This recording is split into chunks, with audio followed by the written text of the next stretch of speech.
report, overview, right? Right. And then, And then I'll walk up. we'll walk up. So, But don't go up there until.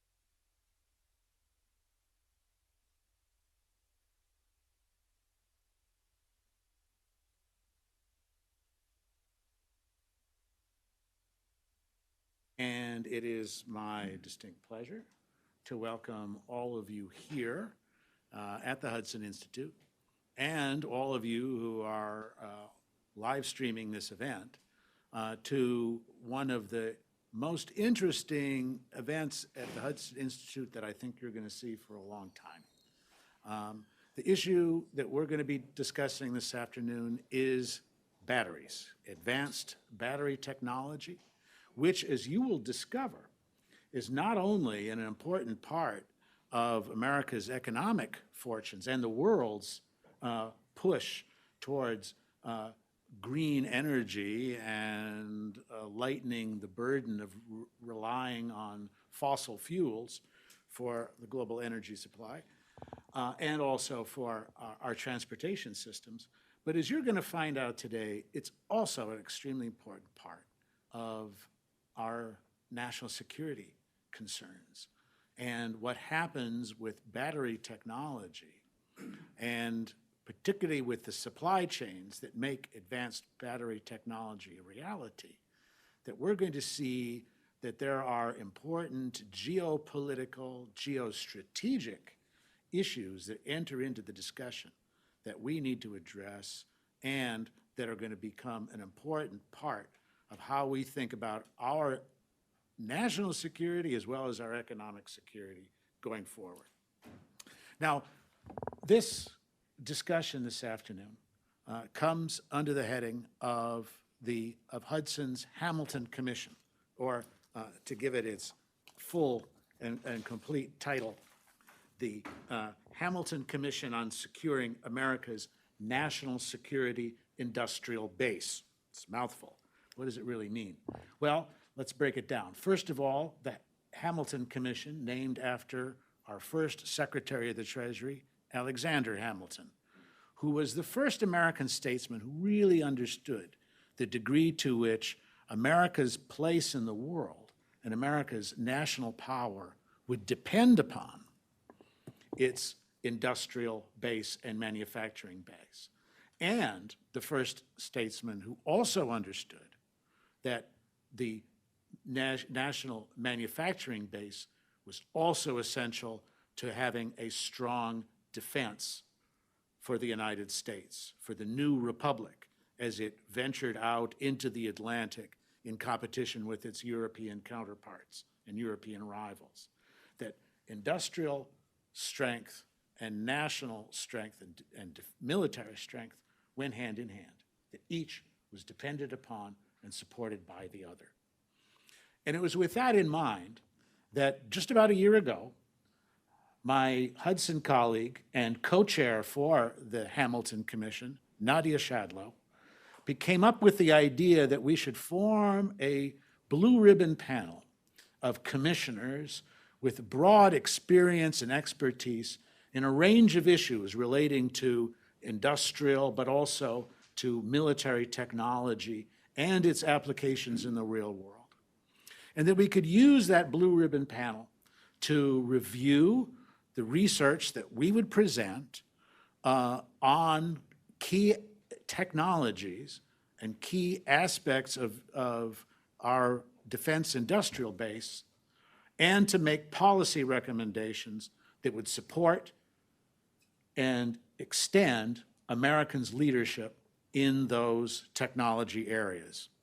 And I'm happy to say that it was that idea of the Hamilton Commission that drew together the 16 commissioners that have made up our panel and who reviewed and who have been part of our first published report from the Hamilton Commission, our report on advanced battery technology.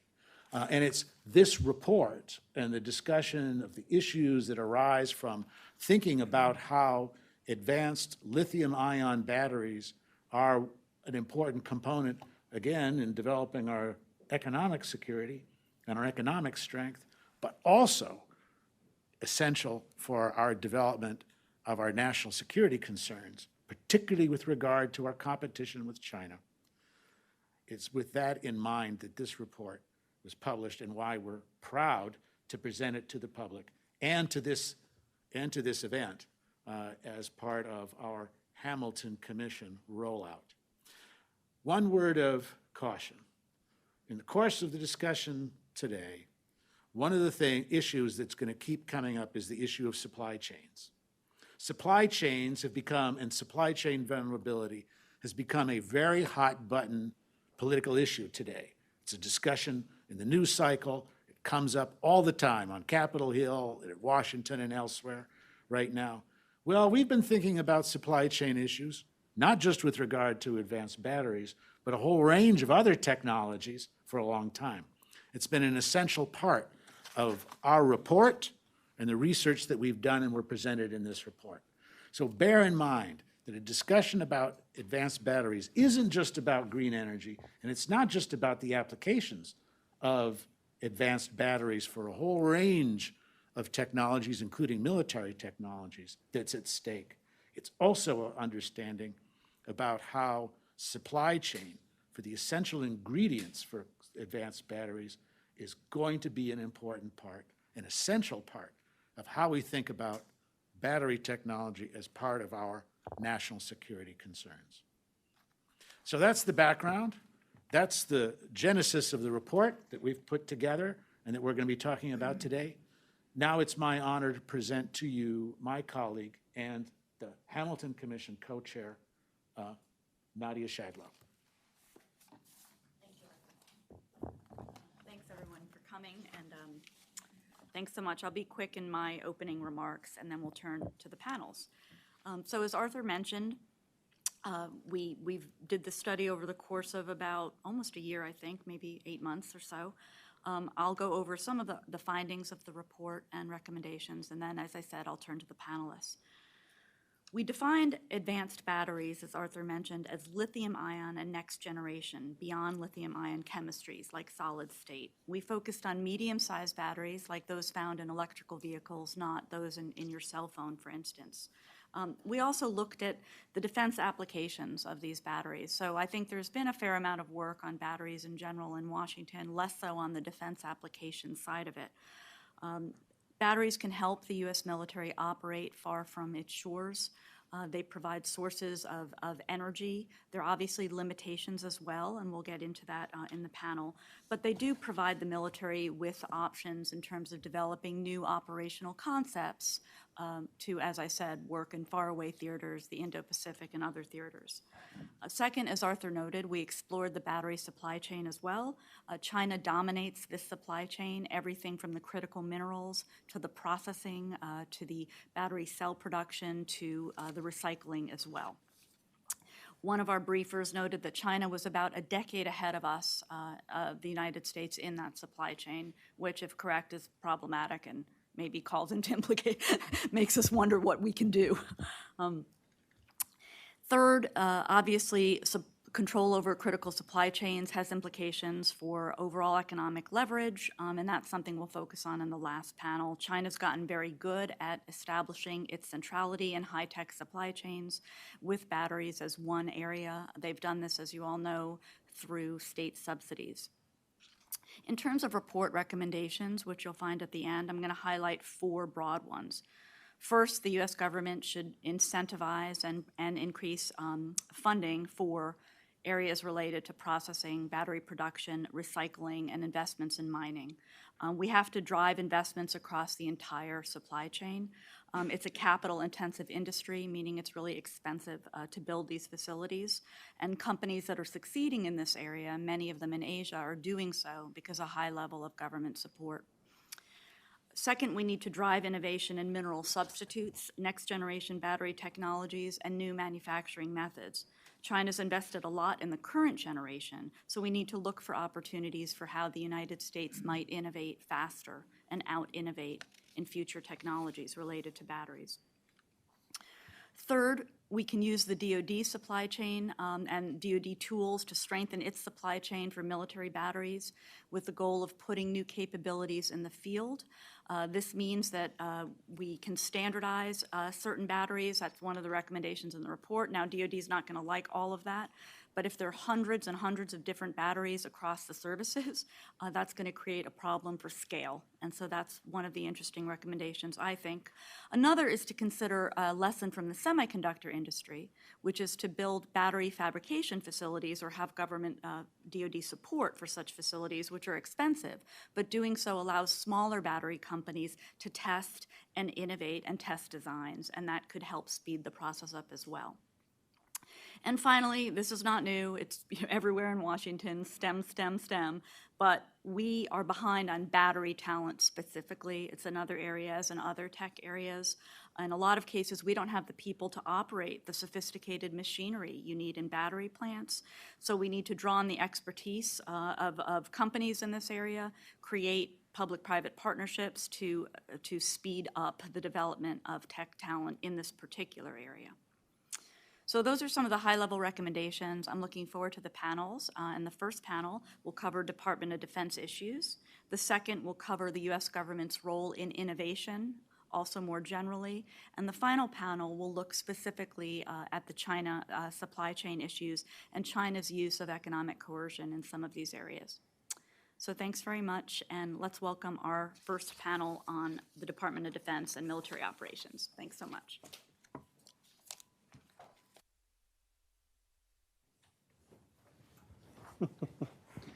I'll sit next to you. Great. I'll introduce my three distinguished panelists. Thank you. So first, to my left, I have Brian Clark. He's a senior fellow and the director of defense concepts here at the Hudson Institute. He leads studies in naval operations and fleet architecture, electromagnetic warfare, autonomous systems, military competitions, 5G, and command and control. He's been a key voice behind a concept of decision dominance, right? Yeah. And has written a lot on that. Next, we have Heather Penny. She's a senior resident fellow at the Mitchell Institute for Aerospace Studies. She conducts research on defense policy with a focus on air power.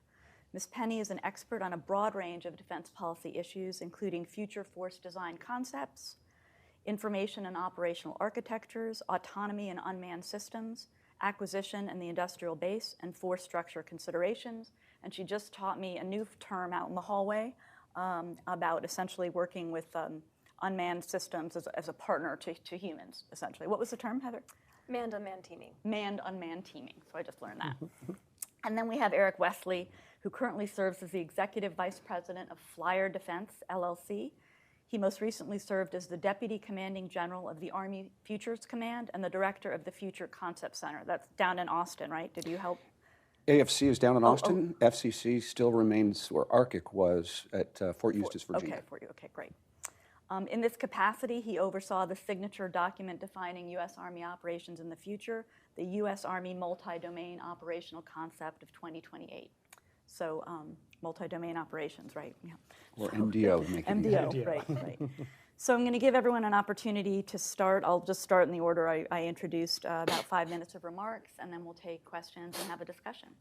And we have also, on the commission, we actually did have divergence of views about batteries and about their operational utility, especially for the military. So Brian? Thank you, Nadia. It's great to be here with Heather and with Eric, some great colleagues, and so I appreciate this opportunity. As a submariner, my battery technology experience is mostly of the lead-acid kind, so we're pretty we're pretty much in the dark ages when it comes to batteries still in the U.S. submarine force. But I will say, and my part of this talk is going to focus on sort of what's happening operationally that's driving bigger challenges for us in terms of operational energy. And so if you think about operational energy as having the energy you need as a military force at the time and place you need it and in the form you need it, that's obviously always a challenge for the military. Logistics is a longstanding, main primary role for military forces to be able to get that energy forward and keep it there where it needs to be. We're making that harder, though, because the threat environment's changing. As we've seen, if you've been paying attention to what China and Russia are both doing, they've put in place large sensor networks as well as long-range precision weapons that can now threaten the areas around their homelands. This anti-access area denial capability threatens U.S. and other allied forces in the regions around their territory where they might want to pursue military operations. What this means is that U.S. forces and allied forces are now under threat of large-scale missile attacks wherever they might be in a region like the Western Pacific, within the first island chain of the Philippines, Japan, and Indonesia, or in Eastern Europe. Same challenges will hold. Being able to be resilient in the face of that kind of large-scale attack capability is going to require forces to be more distributed. And so distributing the force from what we have today means taking what is usually a large, relatively monolithic, multi-mission unit like a brigade combat team or an aircraft carrier strike group and distributing it or disaggregating it into a larger number of smaller units. That makes more targets for the enemy to shoot. It dilutes the enemy's attacks. It gives you more opportunities to hide. So if you're a smaller unit, it's easier to hide yourself with electronic warfare or camouflage or by hiding behind terrain. It also gives you an opportunity to use some new sensor phenomenologies. If you're distributed, you can maybe use geolocation of targets using multiple sensors from multiple locations.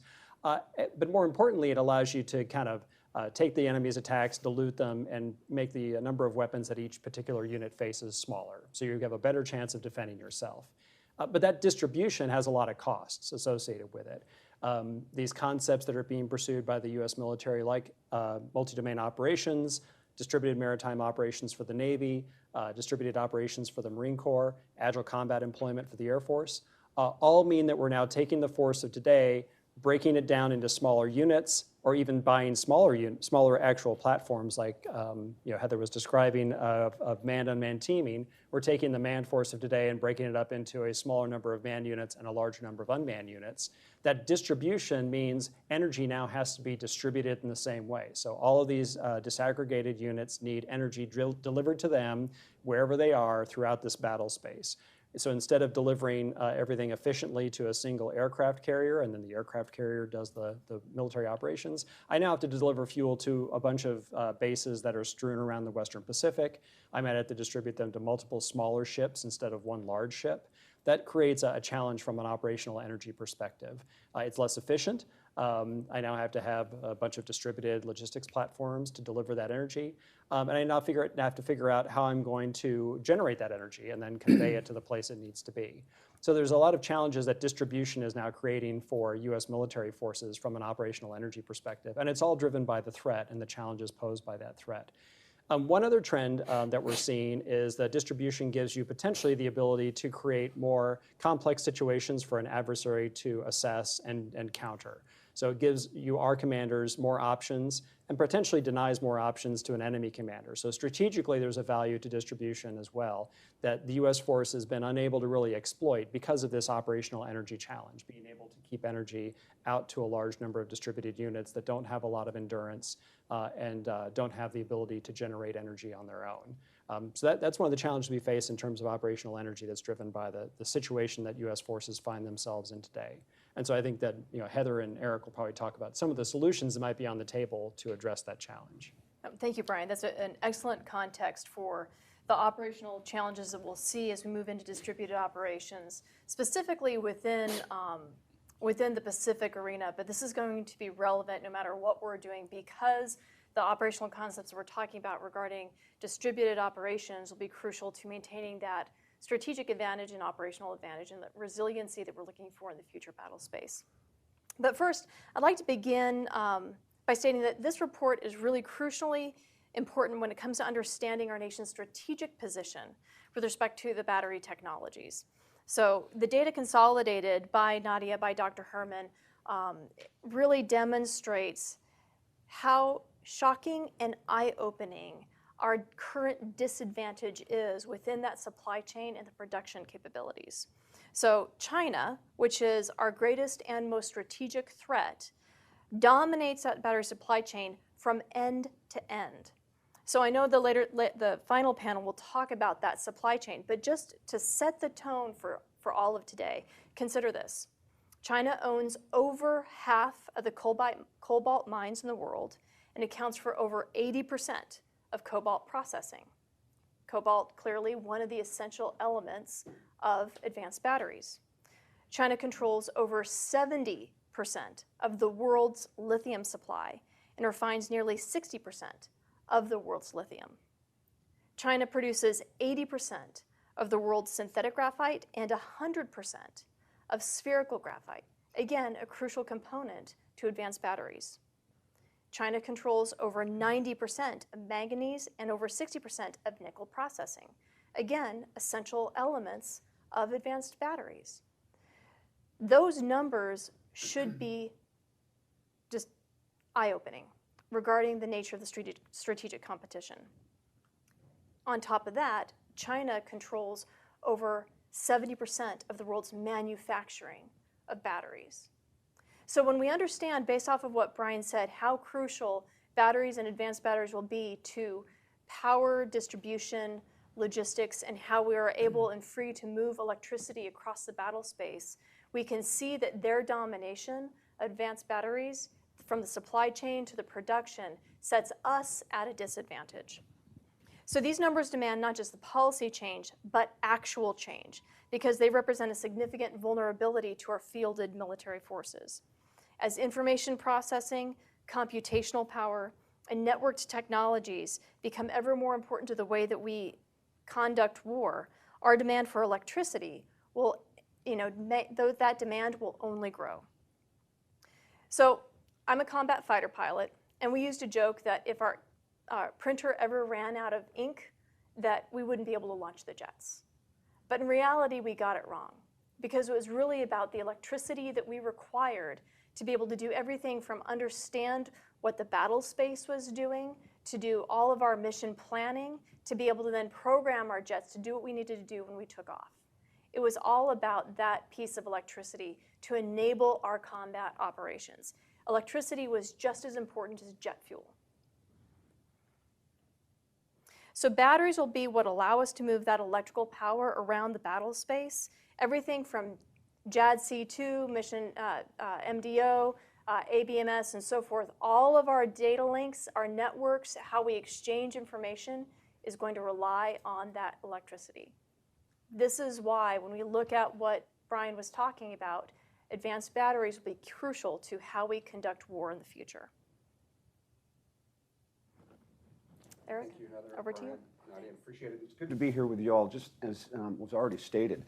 I think that some of the things I'll share will touch on what both Brian and Heather talked about. But up front, let me just say a couple things. The first one is that the biggest challenge, some listeners or people here might find this surprising, but the greatest challenge of any theater commander is not the tactics, it's not finding the enemy. The biggest challenge for any theater commander is moving energy on the battlefield. And it's been that way for centuries, way back when we were feeding horses. But moving energy on the battlefield is always the biggest challenge that we have. What Brian laid out was we have a tactical threat that is posed to us that we're not used to, because frankly we got lazy in the last 30 years or so in any theater of war. Why is that? We controlled the air. We had air dominance in any theater that we went into. We had sea dominance in any theater we went into. So the supply chain was well protected, and we used to talk about the battlefield in the framework of deep, close, and rear, and the rear area was protected. We cannot be certain that that will be the case in any conflict with our competitors in the future. So Brian talked about distributed operations. To put a finer point on it, some may recall in the Ukraine, in the Donbas, when the Russian incursion into Ukraine, the Ukrainian army lost 3 battalions in a matter of moments because of range, lethality, and targeting that the Russians were able to impose on those units. 3 battalions decimated in a matter of moments. And so that's where distributed operations come in. Well, if you're distributed and your supply lines can be easily severed, what that means is you have to consider, how do we generate power and distribute it organic to the formation? The old way we used to do things is you'd start at a refinery somewhere, say in Louisiana or Texas, and that liquid fuel moves onto a train, probably goes to a port, gets onto a ship, goes to a foreign port, gets off the ship, gets onto trucks, and then gets to the point of need. That is a very inefficient way of moving energy on the battlefield, and the distribution of that becomes highly vulnerable. So the question becomes, how do you organically generate power? One of the things we talk about in the report is we need to give consideration to advanced nuclear power, modular power. The program that the Department of Defense is sponsoring is called Pele. Imagine a nuclear power plant, a 5 megawatt scale or so, on the back of a truck. Now you're organically generating power. Now we need to talk about distributing it. Batteries, by definition, are independent sources of energy. So the point I would make, I guess, to summarize some of the things that Brian and Heather shared, is that this is something that is fundamental to operational warfighting. I spoke not too long ago to a group that combined both those interested in the green movement and clean energy and those interested in operational effectiveness. And just as a tongue-in-cheek comment, I said, I'm mildly interested in the environment as a former soldier. What I'm really interested in is operational effectiveness. Now, to be truthful, we're interested in the environment, but this is an operational need that is compelling to our future development. And absent that, we're going to have some significant problems on the battlefield. There's 3 areas I guess I would highlight. One is distributed operations, and Brian covered down on that very well. The second area is that there's going to be an exponential increase in the need for energy at the edge. And that comes with soldier systems, directed energy weapons, computer systems, command posts. All of it shows an exponential increase in energy demand, whereas our conventional means of moving liquid fuel to soldiers for the last 100 years or so is only going to see incremental improvements. So there's an energy gap for any theater commander who has a challenge to move energy on the battlefield. And then the final area that I think makes this a cause celebrated is the fact that the unique nature of electric energy and battery power is that its utility is fungible. If I'm running an internal combustion engine, every time that piston goes up and down, I'm blowing energy right out the tailpipe and I'm not using it. Electric power and energy power can not only be held in abeyance, but it can be used across the spectrum of needs: soldier systems, computers, command posts, yes, the drivetrain, and even directed energy weapons. So the vehicle itself, if we can get to electric power and the efficiency we're describing, becomes an energy node in itself for the battlefield to optimize the distribution of power for soldiers in the future. And with that, look forward to your questions. Thanks so much. All of you made really interesting points. I want to draw out a couple.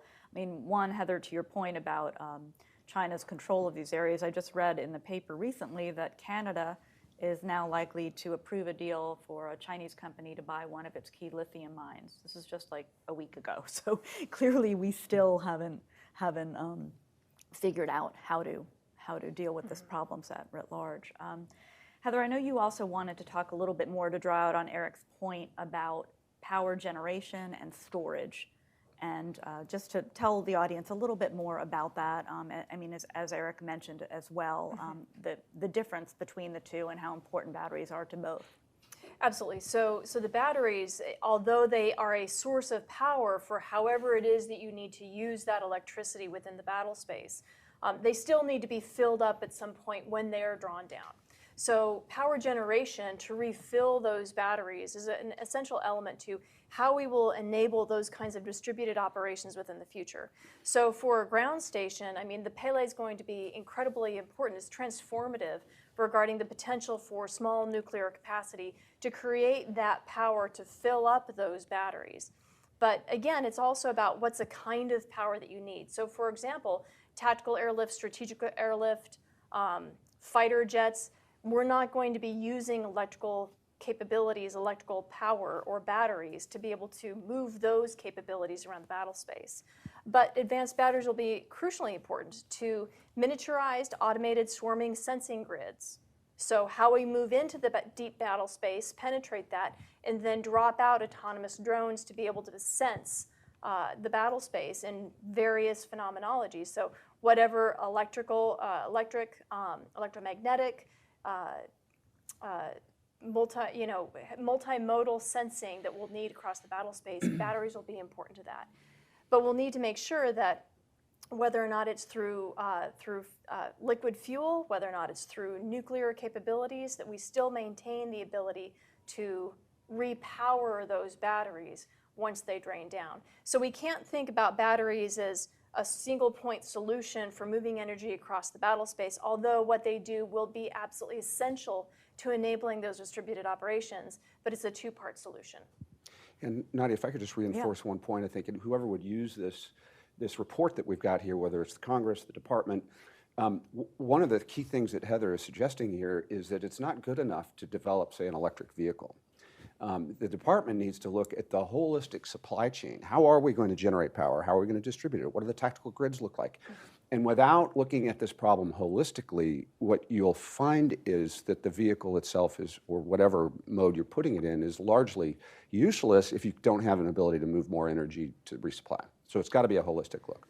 Right. And you can't actually increase your reliance on these forms of advanced energy if you can't control the supply of them, right? We can't be militarily dependent on our adversaries for essential supplies. Doesn't make sense, right? Yeah, I mean, so there's a fundamental limitation. Yeah, the fact that China controls the supply chain and the production of advanced batteries is akin to them controlling semiconductors and computer chips and microprocessing. I mean, so we need to begin shifting how we're looking at the strategic competition, not simply from the commercial space, but really from the security space.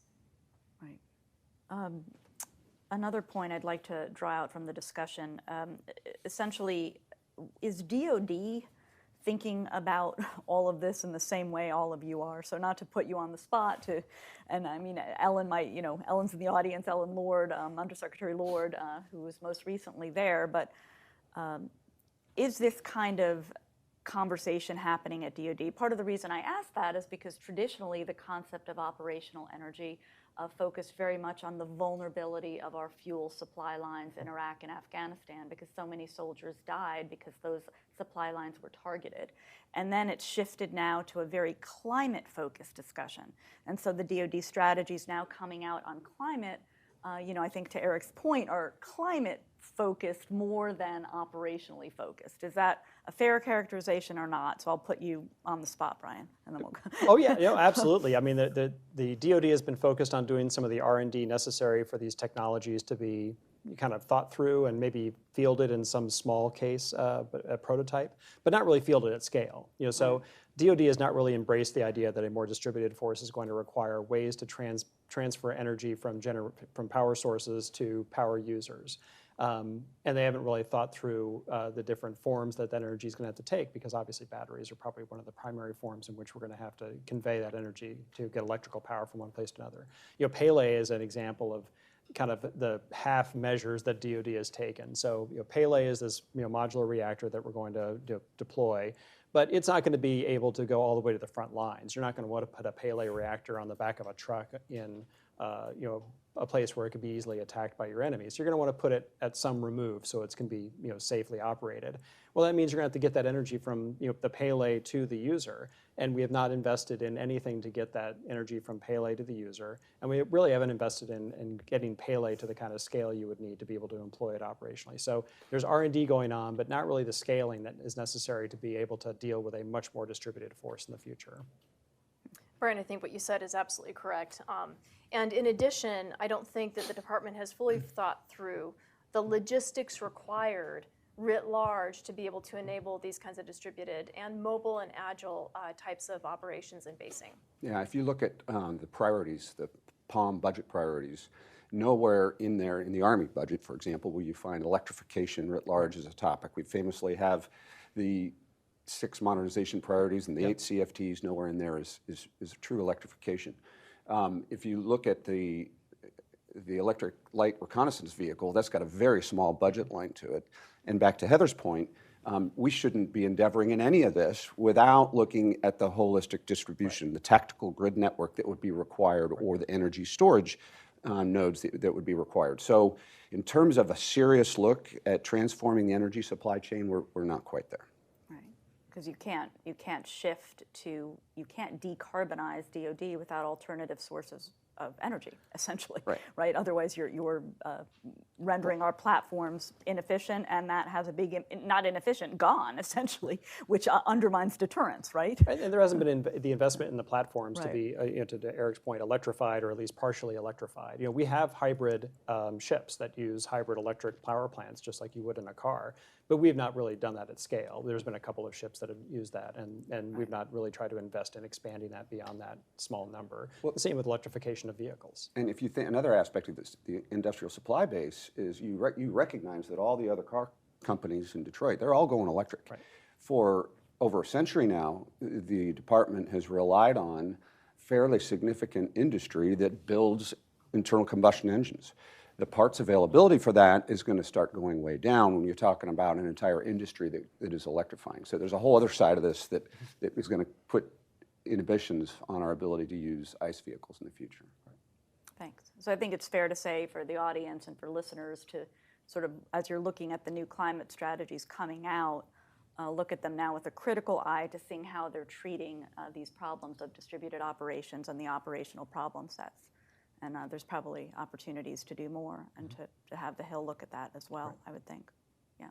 So I'd like to take some questions from the audience, if there are any. And the reason I'm looking at my phone is because I will likely get, we're looking for questions from the virtual audience. So we're trying to manage both a live audience and a virtual audience. So, but like to ask, please. So during the Do you want to just also state your affiliation or your name? Sure thing. Will Kirkman from MITRE Corporation. So what strikes me, and I think you mentioned that there's some efforts underway to begin, electrification and transition. In a transition period, the reliance on multiple forms of operational energy would complicate the logistics tail. How long do you think that would take to resolve? At least a generation, in my view.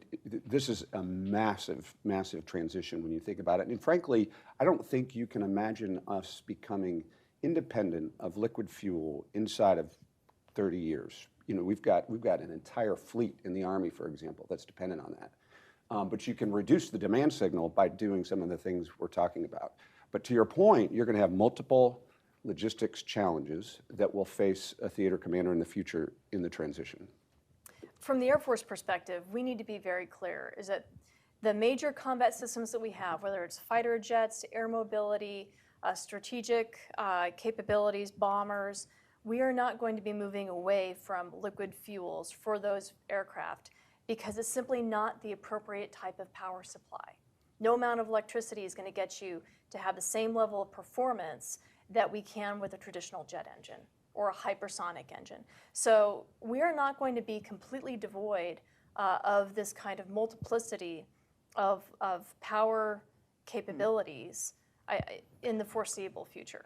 Something significantly different and a technology that none of us have imagined would have to be developed in order to be able to enable those kinds of capabilities for the battle space. But remember, from my perspective, I also see that there's value in resiliency in power generation. I look at advanced batteries as a way to be able to capture and store that power and then move that around the battle space, whether or not it's serving an electric vehicle, whether or not it's powering the processing that we need to be able to do decision optionality, sensor fusion, whether or not it's powering directed energy weapon, or it's connecting us to satellites. That's what the advanced batteries are for. Having the resiliency of power generation, whether or not that's through Pele or solar panels, or maybe we have the ability to capture energy out of the wind or in naval maritime operations through the ocean, that kind of resiliency will enable us to then streamline that through advanced batteries. Yeah, I'd say, so today we already move a lot of different energy products, right? So when we send a force downrange, it's carrying JP7 for high performance aircraft, and it's carrying aviation fuel for general purpose aircraft, and motor gas for regular vehicles, and diesel fuel for other vehicles, and then diesel fuel marine for ships. Those are all different products. They can't be mixed. So you're already dealing with multiple supply chains. And so, as Heather's saying, one way that we can actually streamline these supply chains is by having a lot more of it be delivered via electricity, because that's more, as Eric said, more fungible, right? So if I can get a ship to just use diesel fuel marine, generate electricity, and then everybody else gets powered by virtue of that ship recharging the batteries on the aircraft or the unmanned vehicles that they're using, that's a way to maybe narrow down this logistics challenge. And you'd see the same thing on the ground.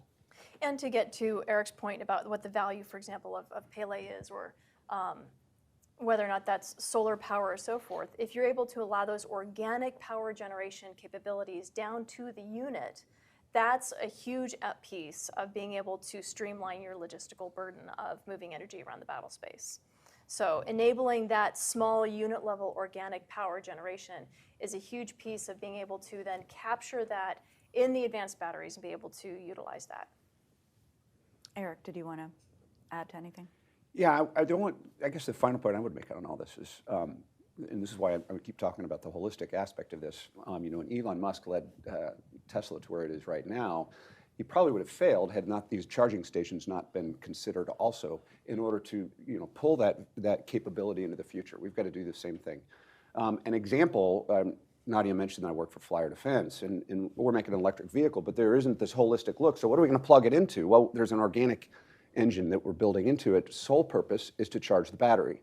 So now that acts as a bridge to the future, right? Now you could say, well, you're still dependent on liquid fuel, but exponentially less liquid fuel.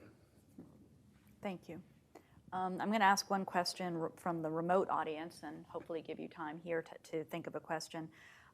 What's the connection between commercial battery firms and DoD? So can you talk a little bit about that? Can DoD get its batteries from Tesla, GM, the limitations? I mean, I talked a little bit about the the specifications you need for DoD batteries, but could you draw that out a little bit? And second, my add-on question is, to what degree is DoD really dependent on innovations from the private sector to achieve some of these goals that we talked about?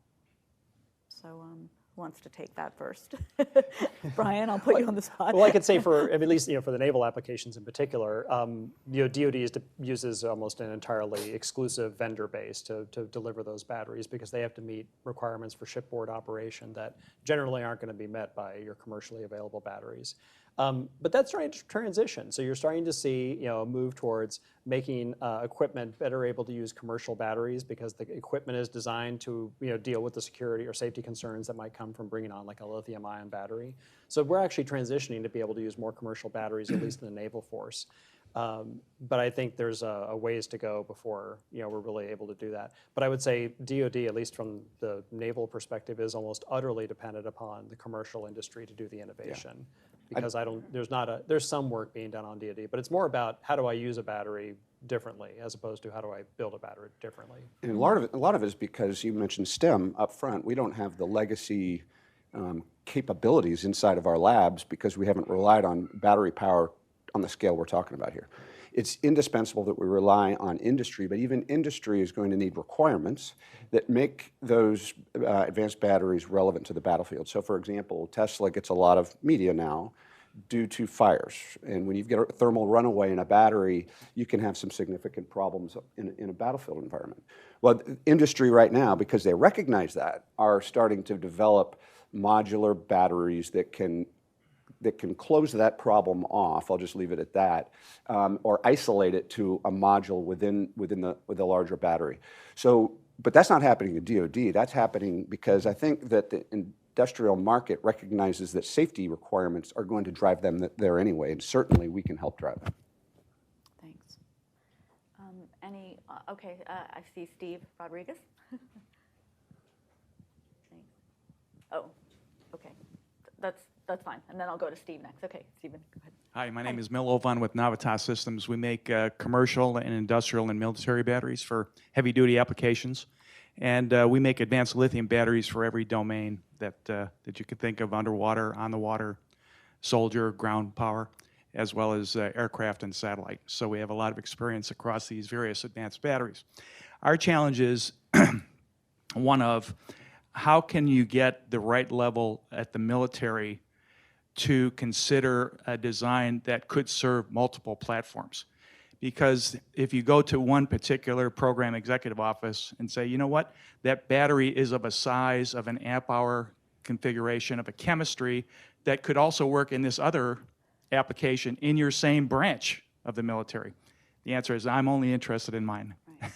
So, but if you took it up a level, at the right level, you could make a convincing argument that with modest tool changes, you'd have the flexibility such that you could offer multiple batteries more cost effectively rather than one-off, and it would help solve our problem, which is when your 20 megawatt hours worth of consumption is over, what do we do with our plant? It just sits there. Oh, okay, well, maybe this next application, because it's so similar, can keep the plant running with different tool changes, and the Army or the DoD would benefit overall, and so would a manufacturer like us. So at what is the right level? What's required? Would it be a program office battery like you have ground combat systems at that level of visibility such that there's more of an understanding of a way to make specifications such that you could get economies of scale? Thanks for asking that, because that's one of the recommendations in the report, and it's, I think, an important one. Yeah. So. Some might get frustrated with me saying this, but the department does really well at what we're told to do. Just a long history of doing what we're told. But deriving or arriving at those conclusions inside the institution sometimes is difficult, particularly when it's an advanced technology. So the fact, as Nadia said, the fact that it's in the report, what I think is we need to take this to the highest levels. I think it needs, NDAA might start to talk about commonality in batteries, because I think you're right. As I was referring to earlier, is the modular nature of a battery for vehicles that can be run in series or parallel, depending on the scale of the vehicle, would solve a lot of problems if you just got one battery cassette type that we're describing here. But then there's also the supply issue of having a myriad of different types of supply that give soldier carry problems. So, Ryan? Yeah, I mean, this is a problem we have in other areas as well. So electromagnetic warfare, we have the same issue where you can have an antenna and an amplifier and an assembly that can be a radio or a jammer or a sensor, but those are different offices that are involved, and so they want to buy 3 different things as opposed to buying one thing and all getting together on it. So this problem is a similar one, and maybe you do need to have a PEO level discussion, or you need to have a program manager devoted to this that's going to be providing this enabling technology to multiple other program offices. That is an approach that we could take to deal with this. It's almost like something that might lend itself to a pilot program also that could be put in place so that we could start seeing the benefits of this approach. Yeah. Did you want to comment, Heather?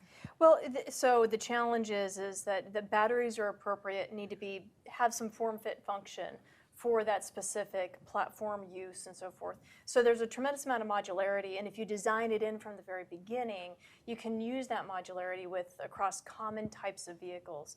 The challenge is then, do you create a family so that you can have a similar tool and work off the similar production line to achieve the manufacturing scale and economies when you have different specific needs. And so the challenge there also is, do you have it be GFE and imposed upon the manufacturer and the designer to be able to use a very, this is the battery that we're going to be giving you, and then also ensuring that you don't lose performance as a result of that commonality.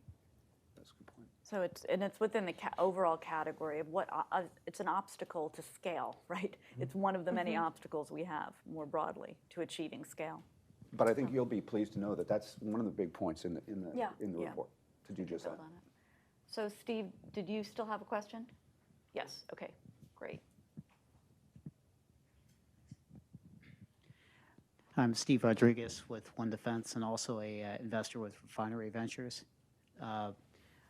I think the concern I have isn't with anything you guys have said. The problem is it becoming a reality? Because if we're relying on the government pushing requirements to pick your contractor, and then incorporating that into some kind of milestone A, milestone B process, I mean, like we might as well not even be here, frankly. So I guess the question I have is, one, how do you incorporate a commercial innovator, right? Since we have innovation on the screen behind you, how do you incorporate a commercial innovator into a government requirements process in a way that actually, sees the 21st century? And I guess a practical question is, Pele is awesome, but there's a reason why Pele is in Guam, because no one in any kind of depot or garrison situation will touch it because of the community, right? And part of innovation as well as people. So would love to have your answers to either one of those, kind of a strategic or existential question, and the tactical question as well. Thank you. Thanks, Stephen. I think so. On the strategic question, I think one thing we have to think about is how do we incentivize program offices and elements of the military to pursue these new technologies. So you have to start instead of telling them what kind of battery requirements they need to have, start forcing program offices to deal with constraints in terms of energy usage that are employed by their vehicle. Like your vehicle cannot rely on a certain amount of liquid fuel to be delivered to it, or your force has to be able to operate in these more distributed environments. You've got to start coming at it from a different direction to be able to incentivize program offices to pursue an electrified approach to their solution that would hopefully start generating a move in this direction. And then separately, you have to start working the problem of how do I standardize the batteries that the program offices are going to employ, and that can be incentivized as well. But I think you kind of have to create a new set of incentives for the acquisition community to work around that drives them towards greater electrification and greater reliance on batteries. And probably start to integrate some of that into the wargaming that goes on early Right. on, those kinds of limitations. Heather, Eric, Yeah, as we I wrap. think there needs to be, somebody mentioned a pilot earlier, but a pilot for building electrification at scale, at some formation level, so you can look at the whole supply chain. Again, if we're not told to do that, oftentimes we're slow at moving. There's a famous story of, when we were moving towards internal combustion engine, they asked the cavalrymen, how are we going to use the internal combustion engine? And it was to build trucks to move the horses. And so sometimes we've really got to be pushed in the space, and I'm not sure that we've been pushed hard enough on changing this supply chain. To your second question on Pele, I think you were referring to a reluctance to accept nuclear power in some areas. It's got to be education, because the number one advocate for modular and advanced reactors right now is those who are concerned with the environment because of the advances we've made in refining nuclear energy. And so I won't go into detail now, but you can have a safe reactor, and that's just an education issue. Well, and I'll just jump on that and say that I think my personal belief is that nuclear power is going to be essential to how we ensure that we've got the electrical capacity for our nation, not simply just for deployed units. Right. And so if we're able to incorporate that more broadly across the nation, because I do think that's the only way we get to the power demand, the electrical vehicles, increased devices, cloud computation, and so forth, we're going to see that demand grow, and nuclear is going to be the only way that we achieve that, because we're not going to get that through solar, we're not going to get that through wind power, we're certainly not going to get that through fossil fuels. So I think that will be part of how we do that. But innovation is a challenge that the DoD consistently faces regarding how they not only incentivize, but how do they reward commercial companies that take the risk to do the innovation. And that's if we knew the answer to that, we wouldn't be sitting here. Thank you so much. That's a great end as we wrap, and let's thank our panelists. Thank you so much. I think we are, we're going to take a little bit of a break now, 10 minutes, and then reconvene at 3:40. Thank you.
Well, welcome back, and welcome to our second panel.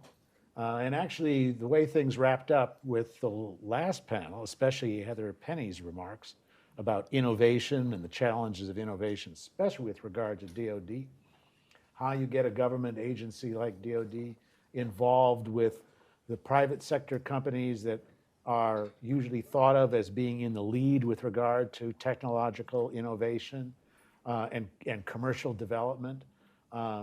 It's a perennial problem, and it's one that also haunts the area of advanced battery sector as well, that we also talk about in this report.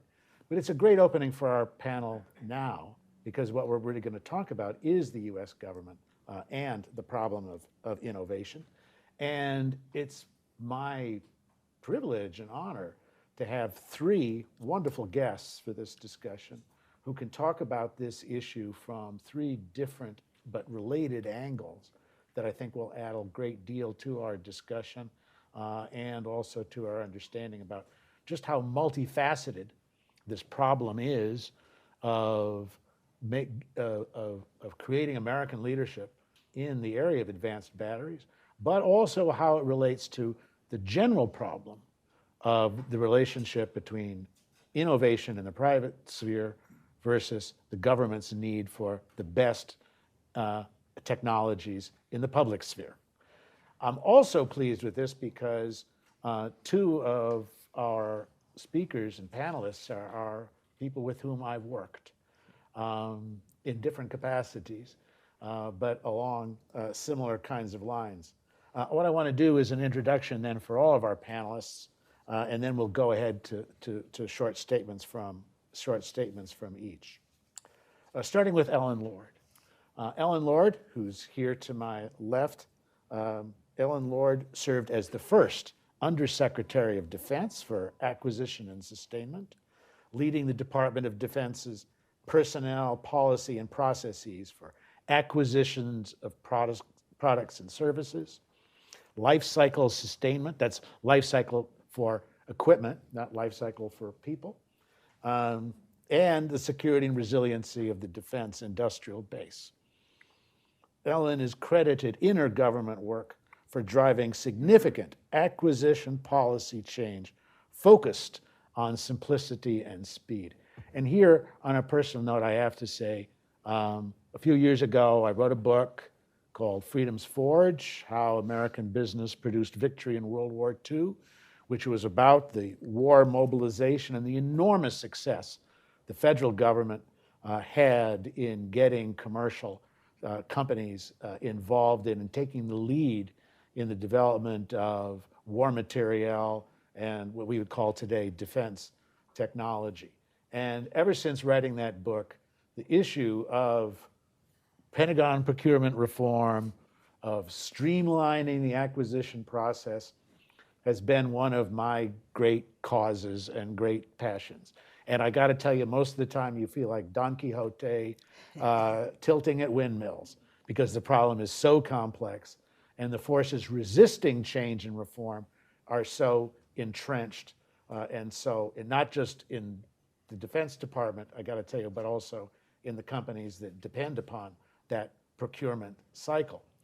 And so I have been so impressed with Ellen's work and being able to bring about those reforms and those changes, particularly in the area with regard to software acquisition, also another great campaign of mine, of making DoD change the way in which it acquired the software that powers its key defense systems here. It's an enormous accomplishment and an important one for going forward, for making us a stronger defense and a stronger America. She implemented procedures that recognize major platforms and weapons systems are hardware-enabled but software-defined, and that's the key. In addition, she also is recognized for addressing cyber vulnerabilities and incorporating an aggressive cybersecurity posture into acquisition policy, another great hobby horse of mine and one of the most important directions that we have to head. Now, after leaving her DoD role in January 2021, Ellen also established EML Enterprises, providing advisory services that leverage her industry and government experience. And before all of that, she was president and CEO of Textron Systems, a subsidiary of Textron Corporation. So someone who knows the public sector side, but also the private sector side in terms of these issues. Now, our second panelist is Kimberly Reed, who is the first woman chairman of the board and of directors, president and chief executive officer of the Export-Import Bank of the United States, otherwise known as Ex-Im Bank or Ex-Im, where she worked helping companies succeed in the competitive global marketplace. She led bipartisan efforts to secure Ex-Im's historic 7-year congressional reauthorization. That's the longest in the bank's history. And a significant new focus, the program on China and transformational exports to bolster U.S. business competitiveness, especially in 10 key innovative sectors that are going to be the leading sectors in advanced technologies going forward in this, including renewable energy and energy storage, which touches on the work that we're doing here. Now, I got to know Ellen with her when I was at the National Security Council, working on ways in which to explain how the United States was going to push back on China's great One Belt, One Road initiative, and the ways in which we could mobilize our government resources and government agencies as a way to promote American leadership in terms of economic development, in terms of support for projects that would build strong alliances, but also help to reinforce our economic ties to countries that were very important to us for strategic purposes as a way in which to contain and counter China's influence in key regions around the world. And my work with and cooperation and learning about the work that Ex-Im Bank was doing on this was really eye-opening for me, and it was part of the most rewarding work that I did at the National Security Council during my tenure there. And so we're delighted to have Ellen here as well to talk about Kim here as part of the role that that export policy can play in promoting what we see as the key innovations. Now, our third panelist isn't here. Our third physically, but he is virtually, and that's Mike Brown. There he is. Hello, Mike. Hi there. Nice to be with you. Great to see you again, Ellen. Good to see you, Mike. Michael Brown is director of the Defense Innovation Unit, or DIU, at the U.S. Department of Defense. Now, DIU was established in 2015, and it fields leading-edge commercial capabilities to the military faster and more cost-effectively than traditional defense acquisition methods, the ones that we always worry about and bemoan as part of the process for helping to bolster American defense and fusion here. With offices in Silicon Valley, Boston, Austin, and at the Pentagon, DIU is embedded in key innovation ecosystems across the country and builds direct relationships with organizations that strengthen our national security innovation base, the very areas that our Hamilton Commission has been involved in, has been working to support. Now, before coming to DIU, Michael served 2 terms from 2016 to 2018 as a White House Presidential Innovation Fellow at DoD. He was co-author of a Pentagon study on China's participation in the U.S.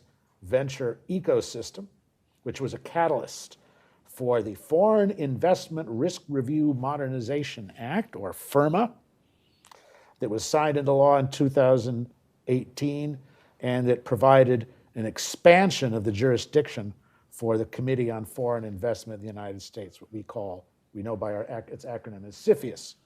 Now the FIRMA Act was specifically directed to contain China's effort to dominate Silicon Valley and American companies working in advanced technologies here.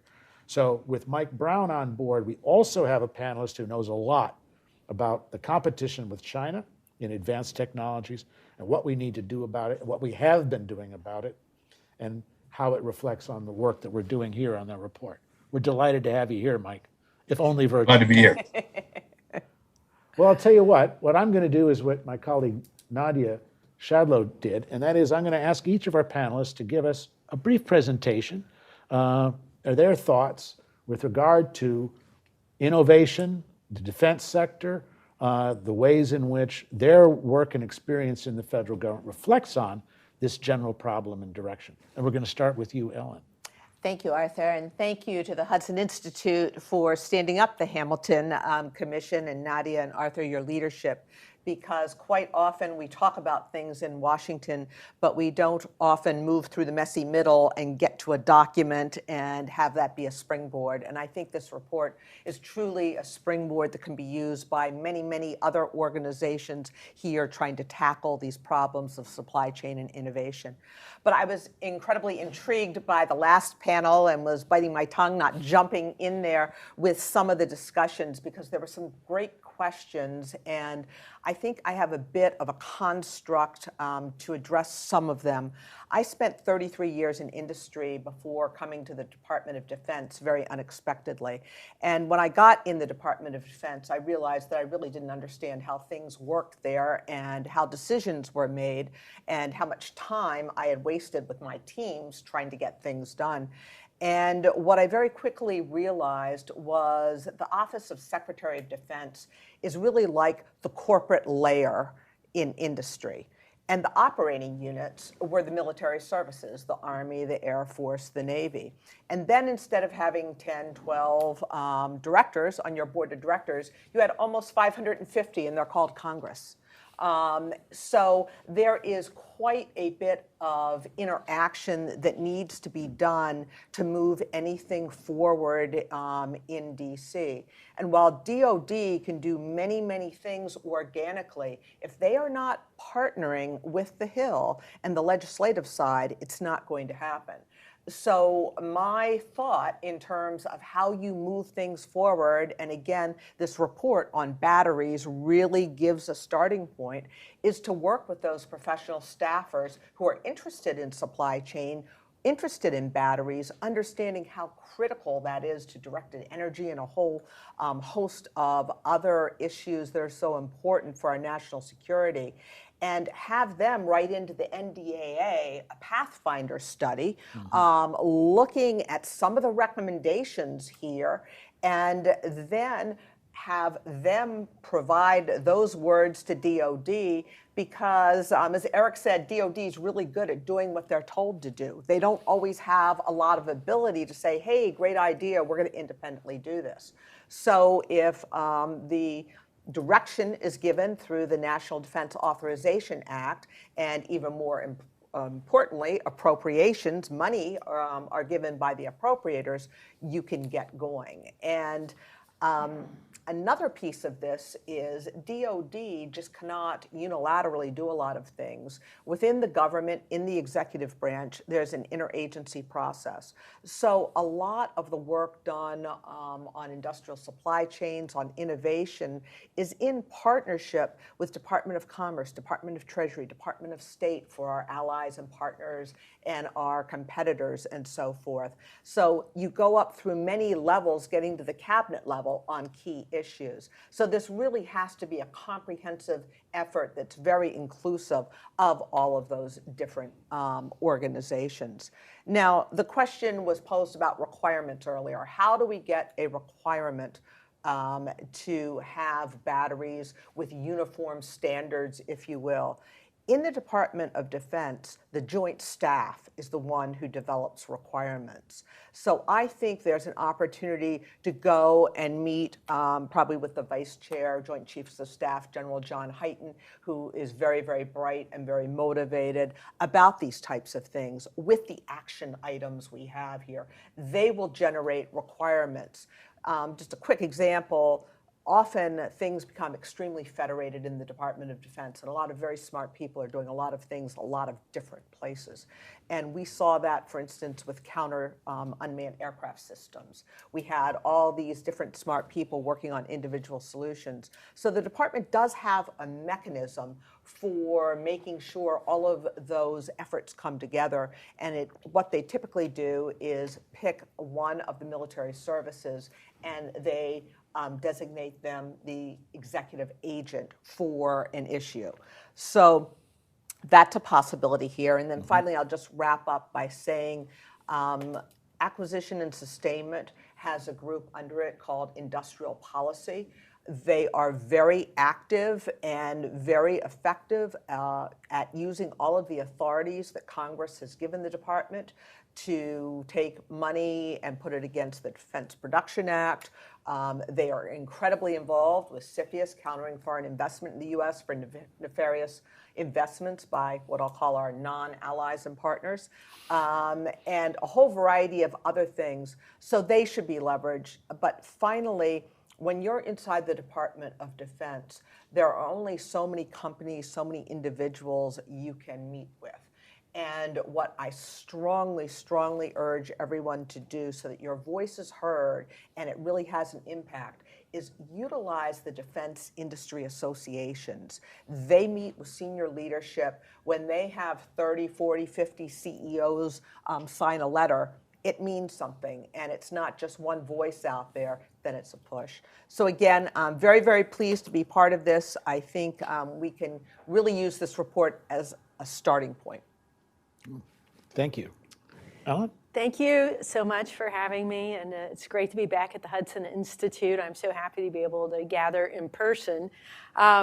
As Art mentioned, I was the head of the Export-Import Bank of the United States, and I don't know how many of you know what EXIM is, but it was founded in 1934, our nation's official export credit agency.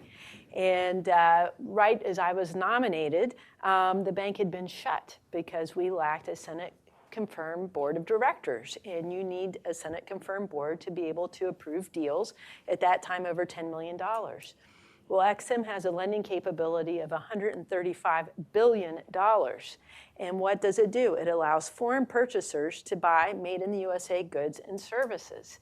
And so through my confirmation process, which took 2.5 years, I've really got to know our government, and I've read in depth as a nominee sitting at home our wonderful national security strategy. And I took note, and I know Nadia had a big impact on that document. Economic security is national security, and you look at the pillars of that document. I, as a good nominee, really read into the direction of the government and the direction of our country. And I took that to heart because when I was finally confirmed, I went to this wonderful agency of 515 staff, and I created the very first national security advisor. I noticed that we weren't connected up through the NSC. So I did a lot of work, and it was great to be with you doing that and having the support of the national security component of our government to say we need EXIM as a tool in our trade toolbox. Right. Because what happened during the 4 years EXIM was closed? People's Republic of China, or Communist China, did Belt and Road. And guess what they used? Their export credit agencies. They have 2 official and lots of unofficial means. And they also do something called debt trap diplomacy, which means you sign up a purchaser in a foreign country, and guess what? When they can't pay up, they get the asset to our national security detriment. So I've really spent a lot of time working on the Hill, helping members of the Hill understand how EXIM could be helpful for the security and future of our country. So as Art mentioned, we now have a 7-year reauthorization. I'm no longer at the bank. I termed out in January, but I really want to see great things continue for the companies in our country. And I'm so honored to be part of this commission because you look at the needs, and such as batteries, you want the world, once we get there and we're able to really master this in a great way, you want the world to be able to buy our products. And it's a competitive global marketplace. And it's not only China. EXIM came out with their annual competitiveness report looking at how much export credit financing takes place throughout the year. And China absolutely is number 1, but you see France, Korea, Japan, et cetera. And so the U.S. is now ready for applications to come in. And we want to support transformational exports. Congress gave us the great authority to stand up a program called China Transformational Exports, where EXIM was given the ability to match the rates, terms, and conditions that the PRC may be offering. And Congress also asked us to focus in on 10 transformational export sectors to advance America's comparative leadership in the world. and that includes semiconductors, 5G, quantum computing, biotechnology. I worked in the world of food and ag for many years, so I also read that as food tech, biomedical sciences, et cetera. And so we have the ability now to really support that in a stronger way. So I urge everyone to look at XM's website and meet the head of the program there, Adam Frost. I have a cooling off period, but he's a great guy, and I know will help companies that want to advance and succeed to be able to do that, including with batteries. Including with batteries. There you go. Mike Brown. Thanks, Arthur. I'd first like to thank you, Nadia, and the Hudson Institute for inviting me. I'd also like to recognize Ellen for the great work she did. As a current Defense Department employee, Ellen recognized that one size does not fit all in what the department is buying. Buying software packages is very different from buying an aircraft carrier. And she did some tremendous work that is known as the Adaptive Acquisition Framework. Let's use the appropriate strategy to buy what we need. So we're very glad that she did that work, and we're benefiting from that today. What occurs to me in your question is that when we think about the modernization priorities that the Defense Department has, there's 10 of them that have been laid out. They're largely led by the commercial sector, sometimes the consumer sector. So if we want to have the latest technology for our warfighters, we've got to reach out and have access to that technology. Very different from the Defense Department that was in the McNamara era when some of our processes were put in place, where the Defense Department was a first mover. We were an investor, we were an early adopter. Think about semiconductors in the 1970s. Now I think we need to have a complementary way of buying things where we're not the first mover. Batteries is a perfect example of this. We've got to be a fast follower. So the government's role here is to encourage research, foster suppliers that will be resilient and not have a supply chain that go through China. And then we got to have access to the companies that are developing that leading edge technology. That's where Ash Carter noticed that so much was happening outside the Defense Department. In the 1960s, the Defense Department was 1/3 of global R&D. Today, we're stretching to be 3% of global R&D. So a lot more is happening outside the US, yes, competition with China, and a lot more in the commercial sector.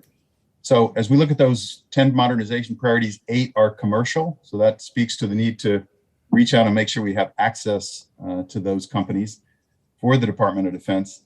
And this competition with China, I've written that it's a superpower marathon. It's an economic and technology competition, very different from the ideological and military competition that the Soviets presented in the Cold War. So we have to start thinking differently. So just one or two thoughts about DIU. The Defense Innovation Unit was set up to gain access and really pioneer a different way of acquiring these leading edge technologies. So we use the Other Transaction Authority that was first given to NASA in 1958, but extended to the Defense Department in 2016. And we developed a special process that builds on the work that Ellen did. We call it Commercial Solutions Opening.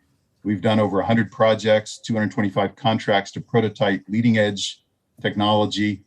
Our newest portfolio is advanced energy materials, so focused on batteries. We have a couple of battery projects underway. And we found that companies are very interested in doing business with the Department of Defense. It's a myth that needs to be busted in Washington that Silicon Valley or Boston or other innovation hubs, employees do not want to work with DoD. We've not found that to case. For every solicitation we send out to solve a DoD problem, 40 companies on average respond. So we just have to have a way of making it easy for those companies to do business with DoD. That in itself is a high hurdle, so I'm not worried about job security in fixing that. But if we can do that, if we can show companies that there is a way to get to DoD, we can navigate that, help them, we're going to have a very robust supply base of companies that want to work with DoD. And that's a very exciting mission that we're focused on at DIU. Very good. Thank you. See, one of the advantages you have, the prerogatives you have when you're the host of a panel is you get to ask the first questions. And that's what I'm going to do. And when I'm going to ask her questions, I'm going to just be a little bit on the devil's advocate side. For each of our panelists, serve up something they can hit out of the park, but in the guise of being a tough question. First one is for Ellen, and that is among the suggestions you have of how you can take some of these policy recommendations and what we've done and put together in the report, and how you can channel that into the government.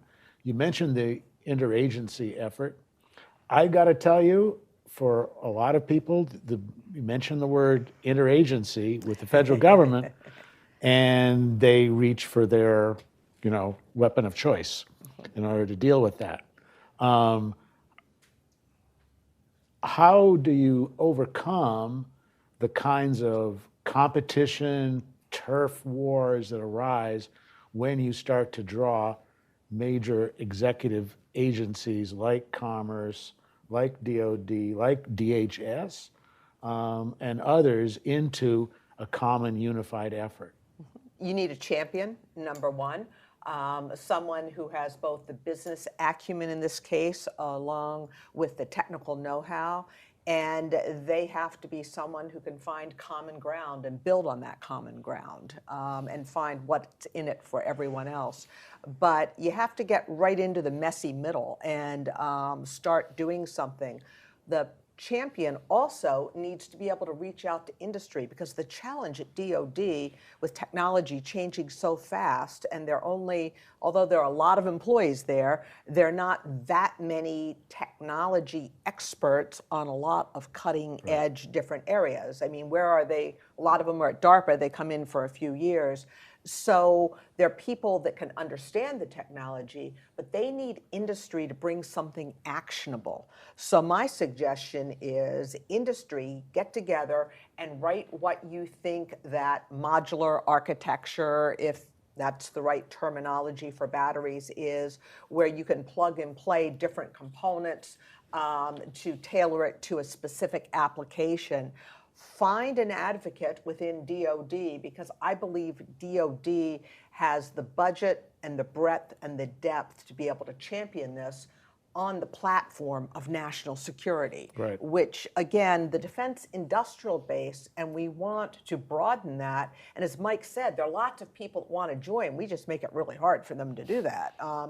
So what we need to do is get them and get something drafted and get the reps and sets working it, and get that champion to drive it up through. But groups like think tanks, industry associations, they have to be part of it. Academia, because you need to get a lot of skin in the game and a lot of advocates, because again, this really is about our economic security as well as our national security, and it has to have both the technological side of it, but a virtuous business cycle along with it as well. Yeah, and so what you're suggesting is that you mentioned a champion.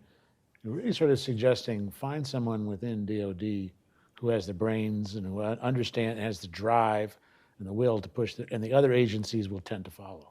Exactly. They will follow. We find that in CFIUS. We talked about that Right. before all the time, when there were all these nefarious ownership, situations going on with companies. And quite often, the other agencies have a large portfolio, but they didn't have the combination of people always to put the story together. Go to the intelligence community, go and find out the specifics.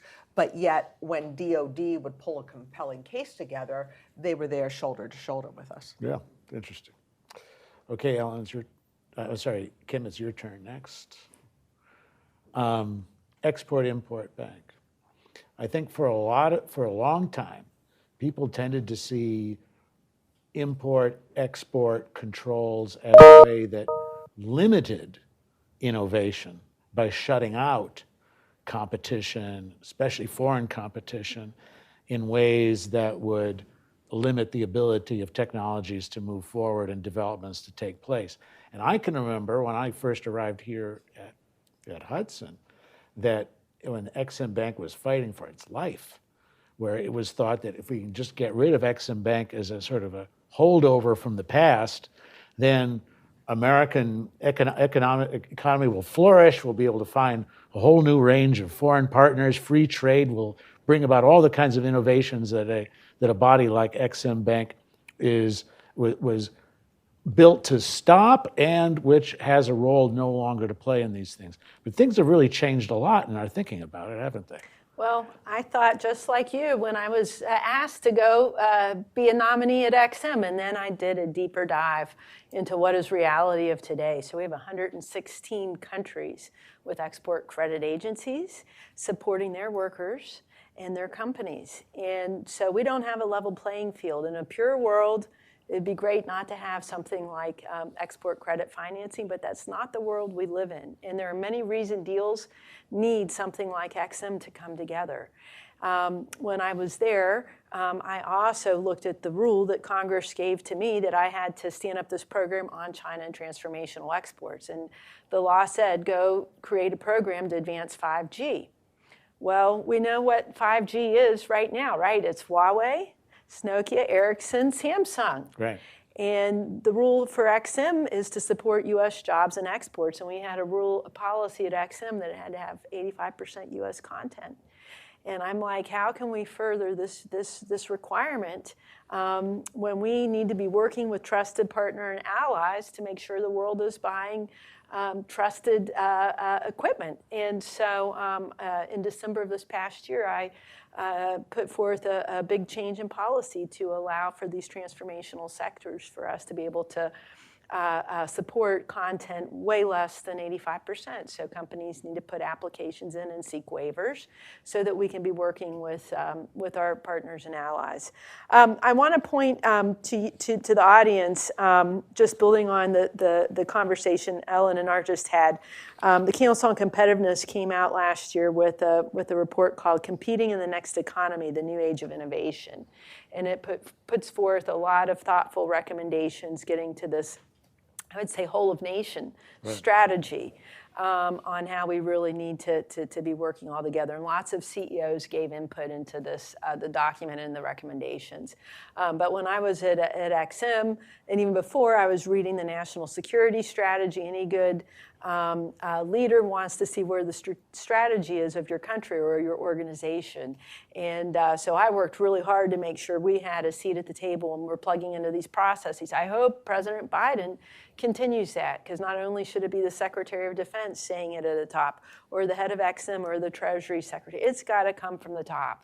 And it needs to have resources to make it happen and flow forth. And I really want to see the executive branch and the legislative branch working more closely together. Even for the program that Congress asked me to step up, which was to be 20% of XM's $135 billion portfolio, stand up a $27 billion program. The authorizers told us to do that, but the appropriation cycle had already happened. And so you really need to have a whole of nation strategy to get at this for innovation. I bet. And now, Mike, your question. You head up something called DIU, Defense Innovation Unit, but I think most people, when they think about innovation and Department of Defense, think about DARPA, the Defense Advanced Research Projects Agency. Tell us a little bit about the difference between what you do and what DARPA does, and how that would have an impact on how we think about the issue of innovation in a broad sense with regard to a technology like batteries, for example, and the work that you do on the battery side. Right. So both very critical elements, DARPA and DIU, but very different. So let's start with DARPA, obviously a much older organization formed after Sputnik got launched. So a tremendous history, and it's focused on the future, way into the future sometimes. So they began their work on artificial intelligence in the early 1960s, as an example. So thinking about a 10-year or 20-year time horizon is well within DARPA's mandate. And they're really inventing the future. What's impossible today? How could I make that possible? They use a great model, as Ellen already alluded to, which is they outsource. So they're not assembling all experts inside, but saying, let's go to the leading academic institutions or FFRDCs or whoever is the leading expert, and let's invent the future. So we know them for early work on the internet, GPS, et cetera.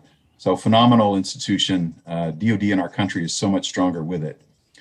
DIU really could have been called Defense Commercial Technology Unit. I wasn't around at the time of the naming, but I might have named it that instead. We really are about reaching for what's available today, not a research agenda. We're not setting our own priorities.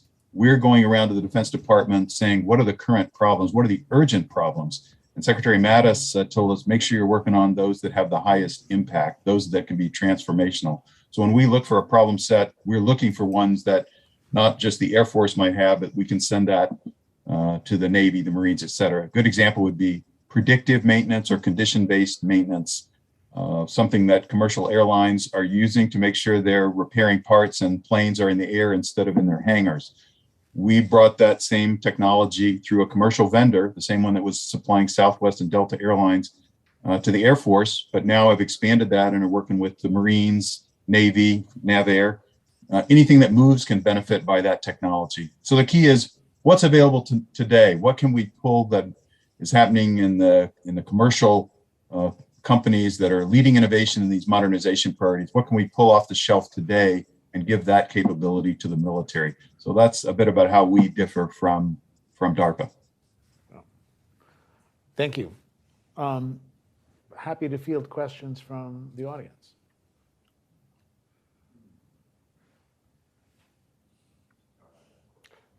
Go ahead. So, Colonel Ben Johnson, I'm an Army fellow at the Atlantic Council. You want to do it again with the mic, and then we'll have you on record. Colonel Ben Johnson, I'm a senior fellow at the Atlantic Council, Army guy. So going to the strategic level of this, there were some comments earlier about how to fix the whole supply chain, and part of what's in the report is getting mines up and running in the U.S. to be able to compete. So at your levels, what did you see as, and what's the feasibility of actually getting back into production on some of these critical battery components and the end items to be competitive? Because the DoD can't use enough to make it commercially viable. May I comment on that? Yeah, please, please. There are actually a couple projects within industrial policy, within acquisition and sustainment, where Defense Production Act Title III is being used. One's a partnership with the Australians to get some mines going. And the key is not as much mining, but processing those critical minerals, because typically those have been very dirty, sort of polluting, if you will, types of processes. So the focus now is on a much cleaner process to be able to do that. But there is a lot of activity there, and there's a woman, Dr. Chris McKenzie, who's acting deputy right now in industrial policy. She's extremely familiar with that and has worked with the Hill. I think with a lot of these things, Mike mentioned Secretary Mattis, he used to talk about moving at the speed of relevance.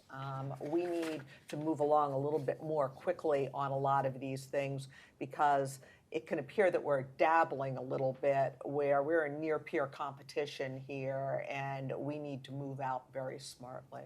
So there is a foundation it can be built upon, and there's quite a bit of work that's been done on that. There's actually, I'll mention one other thing. Every year, the industrial policy team and ANS puts out a report on the state of the industrial base and our supply chains. These issues are dealt with in that report. We put it out early before the change of administration to make sure it got out. So there was one that came out in just January of this year. Which is well worth reading, by the way. Covers a lot of those key issues that we're talking about with regard to batteries, but also the broad issues of how do you sustain a defense industrial base, and how do you build a defense department that supports innovation and doesn't see it as a challenge. Executive orders have been used to great effect for these, and in fact, there was an executive order that came out in 2017, I believe. It was 13806 on the health, basically, of the supply chain. We put out a report in 2018 that, again, was a foundational document for the latest industrial base reports we wrote. Yep. Is it allowed for me to add to my question at this point? So I'm particularly interested in the tension between the environmental problems we've got, and especially with the climate change stuff, that makes this harder to do. So perhaps I'll just briefly say that's where perhaps government has a place. I'm not big on government getting involved in industry, but I think where we are, particularly versus China, there's somewhat of an activation energy that needs to be overcome, and I think that there does need to be infusion in infrastructure and training to get some of these processes going. Now, if there's not a virtuous business cycle to keep them going, they shouldn't have gotten involved in the beginning, but I think there really is. If I could just add to that, Arthur, I think Sure, Mike. this is a place where government can play a big role by signaling the private sector. So rather than just relying on what we need to do in government and where defense is a key buyer, if we can signal to the private market that this is an area of ongoing future demand, we can stimulate that investment from the commercial sector to supplement what we're buying. We need to be a little bit more organized. Ellen's industrial policy organization is trying to do that with these reports and signal where do we have ongoing high levels of demand. That's what we need to coordinate a response from the private sector to help us here in these improve the supply chain and get. If it's lumpy, people aren't going to do it. Right. So that's where the government needs to get it to a steady state. Why don't we carve out time for 2 more questions, and then we can wrap up. Here, and then,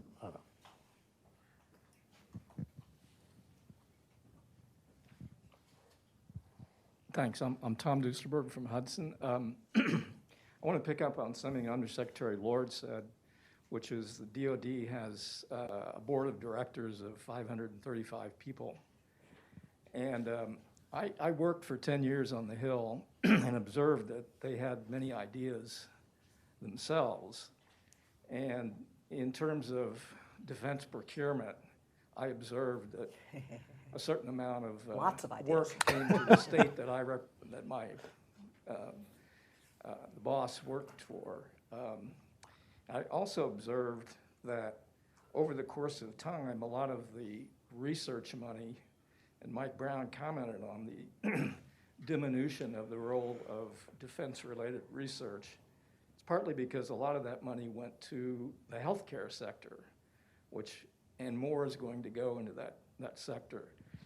So my question is, how do you articulate and put into place a principle of differentiation between what is really needed for your sector, what is really important to national security, what do we need in order to Yeah, I think make that's sure pretty that the- streamlined. So I think, first of all, you start with the national security strategy, then you go down to the national defense strategy, and then you go to what's the most critical operational plan, O plan. Today it's Indo-PACOM. So it's very clear, what do you need to fight in Indo-PACOM, and you have to triage your investments that way for DoD, because that's what we forget sometimes. There's a lot of great parts of the government that do a lot of great things, but DoD is about war fighting, and we need to make sure we take care of that mission. pretty essential. Yep, last question. Mil Ovant from Navitas Systems. It seems to me that Title III money would be one of the things in the toolkit of the government that could help battery companies as it relates to funding for manufacturing.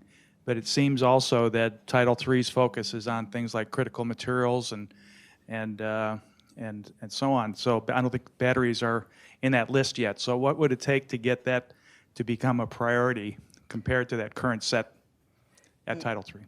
I think what you do is you come up with a 2-page maximum paper outlining why batteries are critical to our national security and therefore our economic security. You do a little work and figure out who the members on the Hill are, both on the Senate and the House, who care about that, and find out who their smart professional staffers are that are working on that. And you go and you supply them with the information, and you go and sit down and talk to them.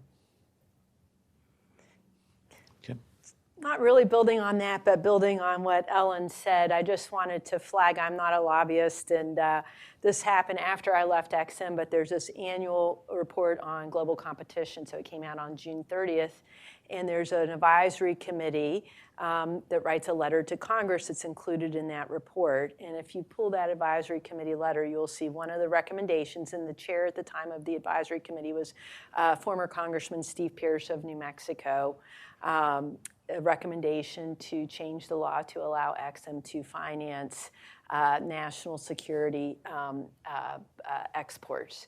Right now, Exim is banned by law from doing that except for counter-narcotic exports. So if anyone's talking to the Hill and this is of interest, there's an advisory committee. Also on that advisory committee was Ambassador Paulo Dobriansky, who many in the world of China discussions knows. So, That's true. thank you. Mike, any final thoughts? Get myself off mute. I think this area of how do we take advantage of leading edge technology is going to be increasingly important in the fight with China. As Ellen mentioned, the plans with Indo-PACOM, things like commercial satellite imagery, it goes well beyond batteries that our commercial sector is advancing.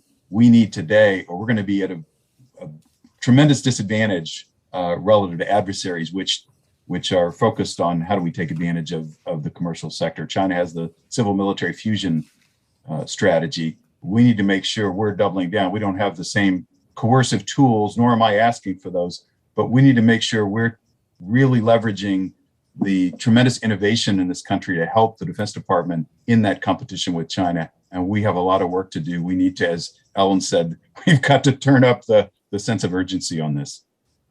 Thank you. What a great setup for our next and last panel. We just mentioned China. We're going to be talking about that next. But in the meantime, and before we adjourn, Ellen, Kim, Mike, thank you so much. Thank you very much for being part of it. Thank you. Thank you. It's good. Thank you. We're going to take a short break, and we'll be back for our next round. Yes.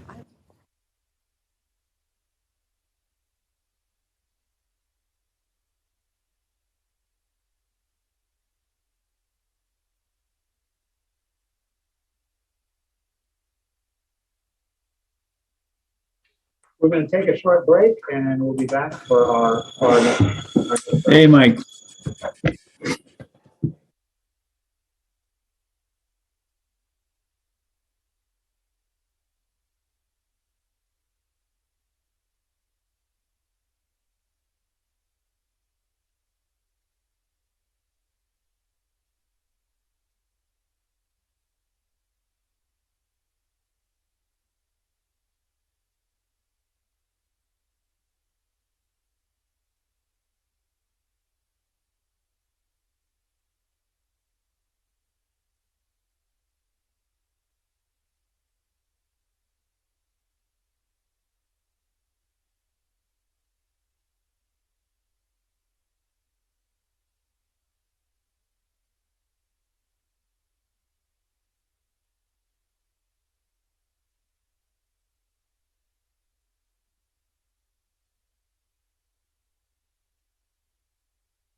this last panel should actually have been the first panel of the day, but because one of our speakers, well, two, one, Pavneet is coming in from California, and another, John Lee, who we'll meet in a moment, is from Australia. I thought we wouldn't make John Lee wake up at 5:30 in the morning. Thus, this last panel is the overview panel, essentially, of the broader issue of supply chains and economic coercion. And we have three great speakers today.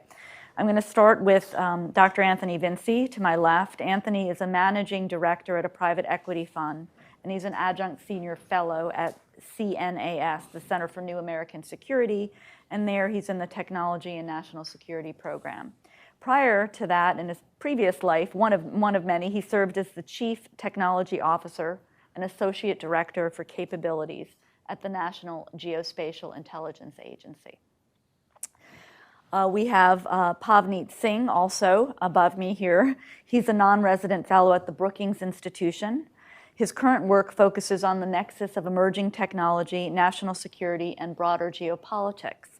He was a key co-author of the Department of Defense's 2018 study on China's technology transfer strategy, which was instrumental in the reform of CFIUS. And I urge you to look at that study. I referred to it quite often when I was on the National Security Council at the previous administration to highlight how many individuals in the Obama administration had actually been looking at this China problem as well. And that report in 2018 was really an important turning point. And then we have John Lee. Good morning, John. Thank you for joining us. John is a colleague of mine, a senior fellow at the Hudson Institute. He's also a senior fellow at the United States Studies Center in Australia, and an adjunct professor at the University of Sydney. From 2016 to 2018, he was the National Security Advisor to the Australian Foreign Minister, Julie Bishop. So thank you so much for being here. We'll start with Anthony, who will provide an overview on some of these broader strategic issues. Thank you, Nadia. Thank you, Nadia and Arthur, for putting this on and inviting me here, and the Hamilton Commission. And thank you to the Hudson Institute and for everybody joining today. When I think about this issue of supply chain and batteries in particular, I notice that we have this tendency to treat it as an economic issue or an acquisition issue if you're talking about the government, a public-private partnership issue. I think all of those things are true, and that last panel, which was an outstanding panel, typically I would say are the right people to be considering the issue because of their backgrounds in government finance, in acquisition, in government innovation. But I think more and more as we look at the competition with China, we need to start to think about these issues more as true national security issues and have that mindset going into it. And when you look at the competition going on with China right now, they are already thinking about these issues within that framework, within that lens, and using economic coercion as part and parcel of their geopolitical strategy. And there's a subtle difference, but I think it's an important one, between traditional economic competition, which all countries have, all economies have, businesses are competing with each other. That is one thing I think we're used to that as a nation. We've always had that. But there's a difference between that and what you might call economic warfare. And the tripwire for me is when you start to use the economic competition for political ends or geopolitical ends in a purposeful and a systematic way. When we look at a lot of the moves that China is making using economic coercion, that's what they're doing. If you look at what happened with Australia over the past year or two and how China has used tariffs, punitive tariffs and so forth on Australian exports to force them into political and geopolitical changes, that's what's going on there. And the question, I think, for this topic on batteries is, has batteries, the issue of batteries and supply chain tripped over that wire to where we're now moved from normal, quote unquote, normal economic competition into economic coercion and into economic warfare? And looking at the issue, and maybe this is something we can get into, I would propose that we're not quite there yet, but we're in a state that I would call kind of preparation of the battlefield, to kind of borrow the term from traditional warfare, where they are preparing for that because they have realized, and I think we've kind of all heard in the last couple of panels, that batteries are so key to Department of Defense capabilities in the next 5 to 10 years that without the ability to have them, we won't be able to operate many of the vehicles and other capabilities that we have in our military. And I think China is, in essence, preparing the battlefield for that moment. And in the meantime, also using batteries and clean tech in general as a means for what I might call kind of light economic coercion in order to gain political and geopolitical goals. And so from that framework, I think we need to start to think about these issues using the traditional instruments of national security, which would start with intelligence. And unfortunately, we are not very well set up to consider issues like battery supply chain from an intelligence standpoint, because historically, the intelligence community in America has been very reticent to ever consider economic intelligence or economic espionage as part of their mission set. And so we're just woefully lacking in collection of economic intelligence and especially in the analysis of it. And I would suggest that there are companies, individual singular companies in Washington or New York that probably have better economic intelligence collection analysis capability than the entire United States intelligence community. And that is a problem. The other area where we do have a capability, but I think we are underinvested, is in science and technology intelligence. So the collection of science and technology information about capabilities that our adversaries are building or that are in general around. And we do have that capability. We built it during the Cold War, but I think it's suffered over the last 20 years, and we don't really have enough of the internal subject matter expertise to really address these issues. And that's particularly an issue when it comes to something like batteries, which is a complex issue. And policymakers and decision makers really need to understand the subtlety of those science and technology issues. And going back to it, they also need to understand the economic issues. And so we first, I believe, need to develop those economic and S&TI capabilities within the intelligence community so that then decision makers can have that information that can feed into economic focused strategies.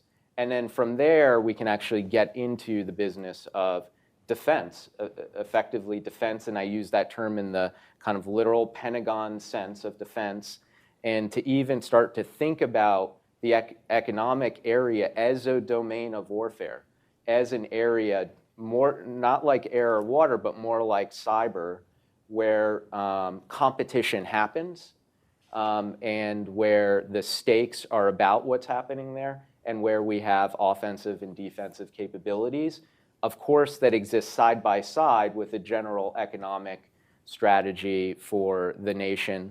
And we're having these discussions right now about that, about our nation's economy and economic strategy, and they tend to be on the issues of our capitalist system and whether we need to strategically change that system in some way to meet income inequality or other similar domestic goals. And that may be something that we should do, but I would propose that we also need to add into that debate economic strategy in the sense of economic warfare with China. And again, that goes back to intelligence, and in order to be able to make those strategic decisions. And I think issues like batteries in particular are at the crux of those economic strategies, economic intelligence issues. Thank you. Thanks, Anthony. I'd also like to commend a paper that Anthony wrote in the National Interest about a year and a half ago, which addresses some of these issues related to economic intelligence. It's a great paper. So I thought I would turn to Pavneet to talk a little bit about his perspective. Also, he'll go into the DoD report in a little bit more depth and the importance of that. And then we'll go to John and the perspective of Australia, a different part of the world, what you're thinking about some of these supply chain issues as well. So, Pav? Great. Thanks, Nadia. I just want to confirm that you can hear me? Yes. Great. So it's really great to be here with Anthony and John, and I particularly found the previous sessions to be quite insightful. I'll take up some of the points that Anthony has raised in his opening remarks further down, because I think there's a lot of synergy there that we need to talk about.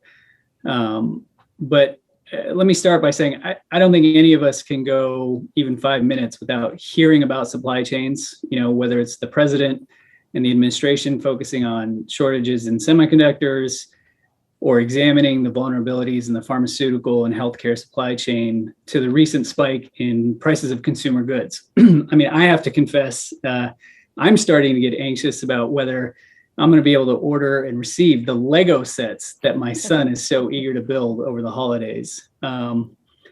It is clear that supply chains as a policy issue apply to almost every domain of our national security, our economic competitiveness, and our social well-being.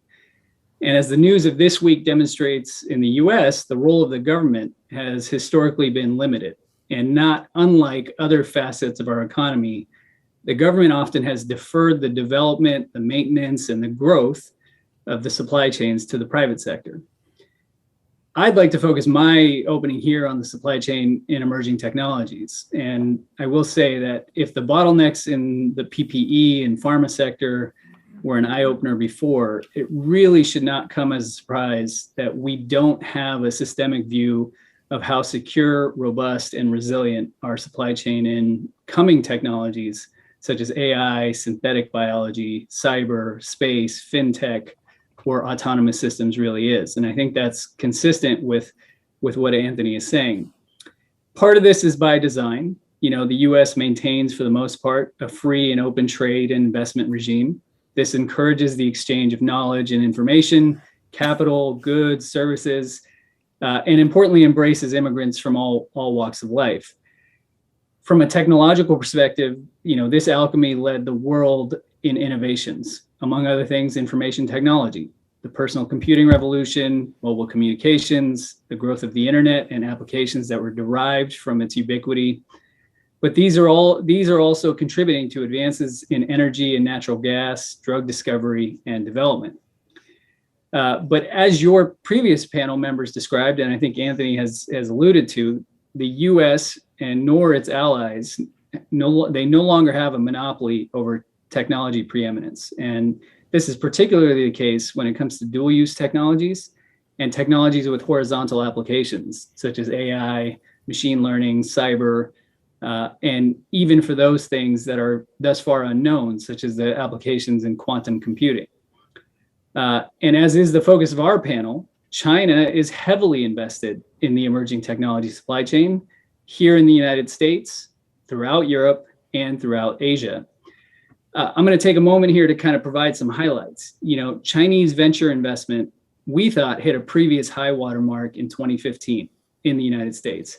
They were roughly at around 2.6 billion. That corresponded to about 16% of overall venture investment in the US. And they were investing everywhere that the US investors were putting money, including areas that were interesting to the Department of Defense, things like AI, augmented reality, robotics, fintech, among others.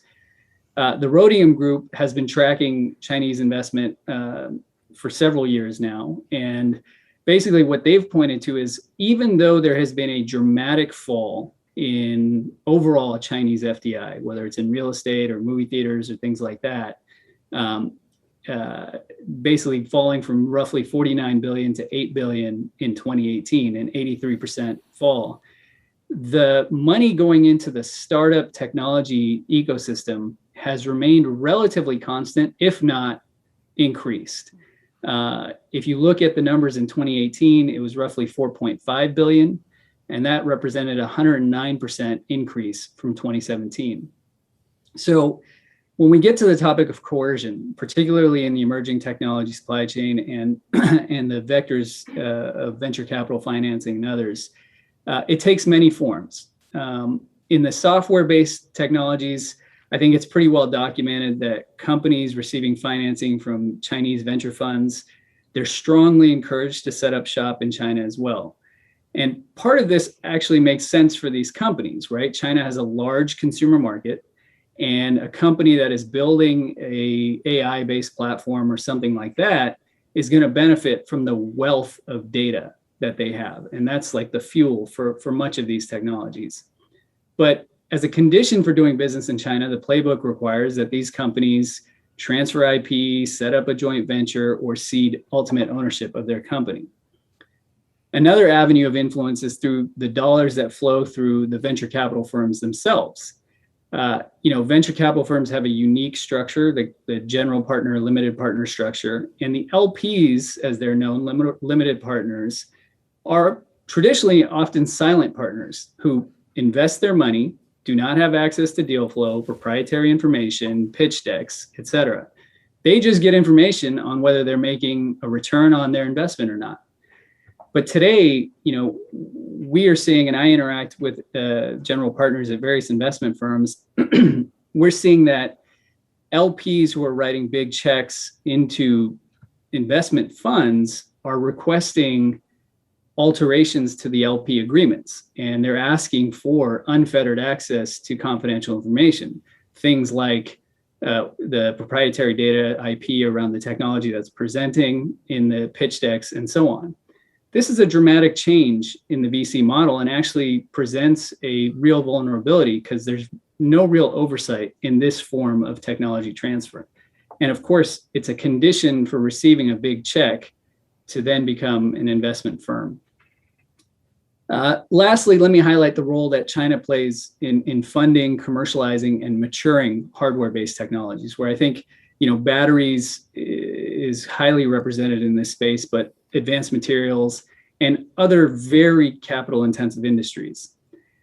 It's not an unfamiliar story in the investment ecosystem to see technologies that receive federal funding for R&D, either through the national labs or university labs, to be able to find patient capital and mature. If these companies are able to fund technology for R&D or productization, they often fail at raising manufacturing scale-up. And this is where patient capital, largely from China, but to a certain extent from Japan and Korea and elsewhere, really makes a profound difference for the survival of these companies.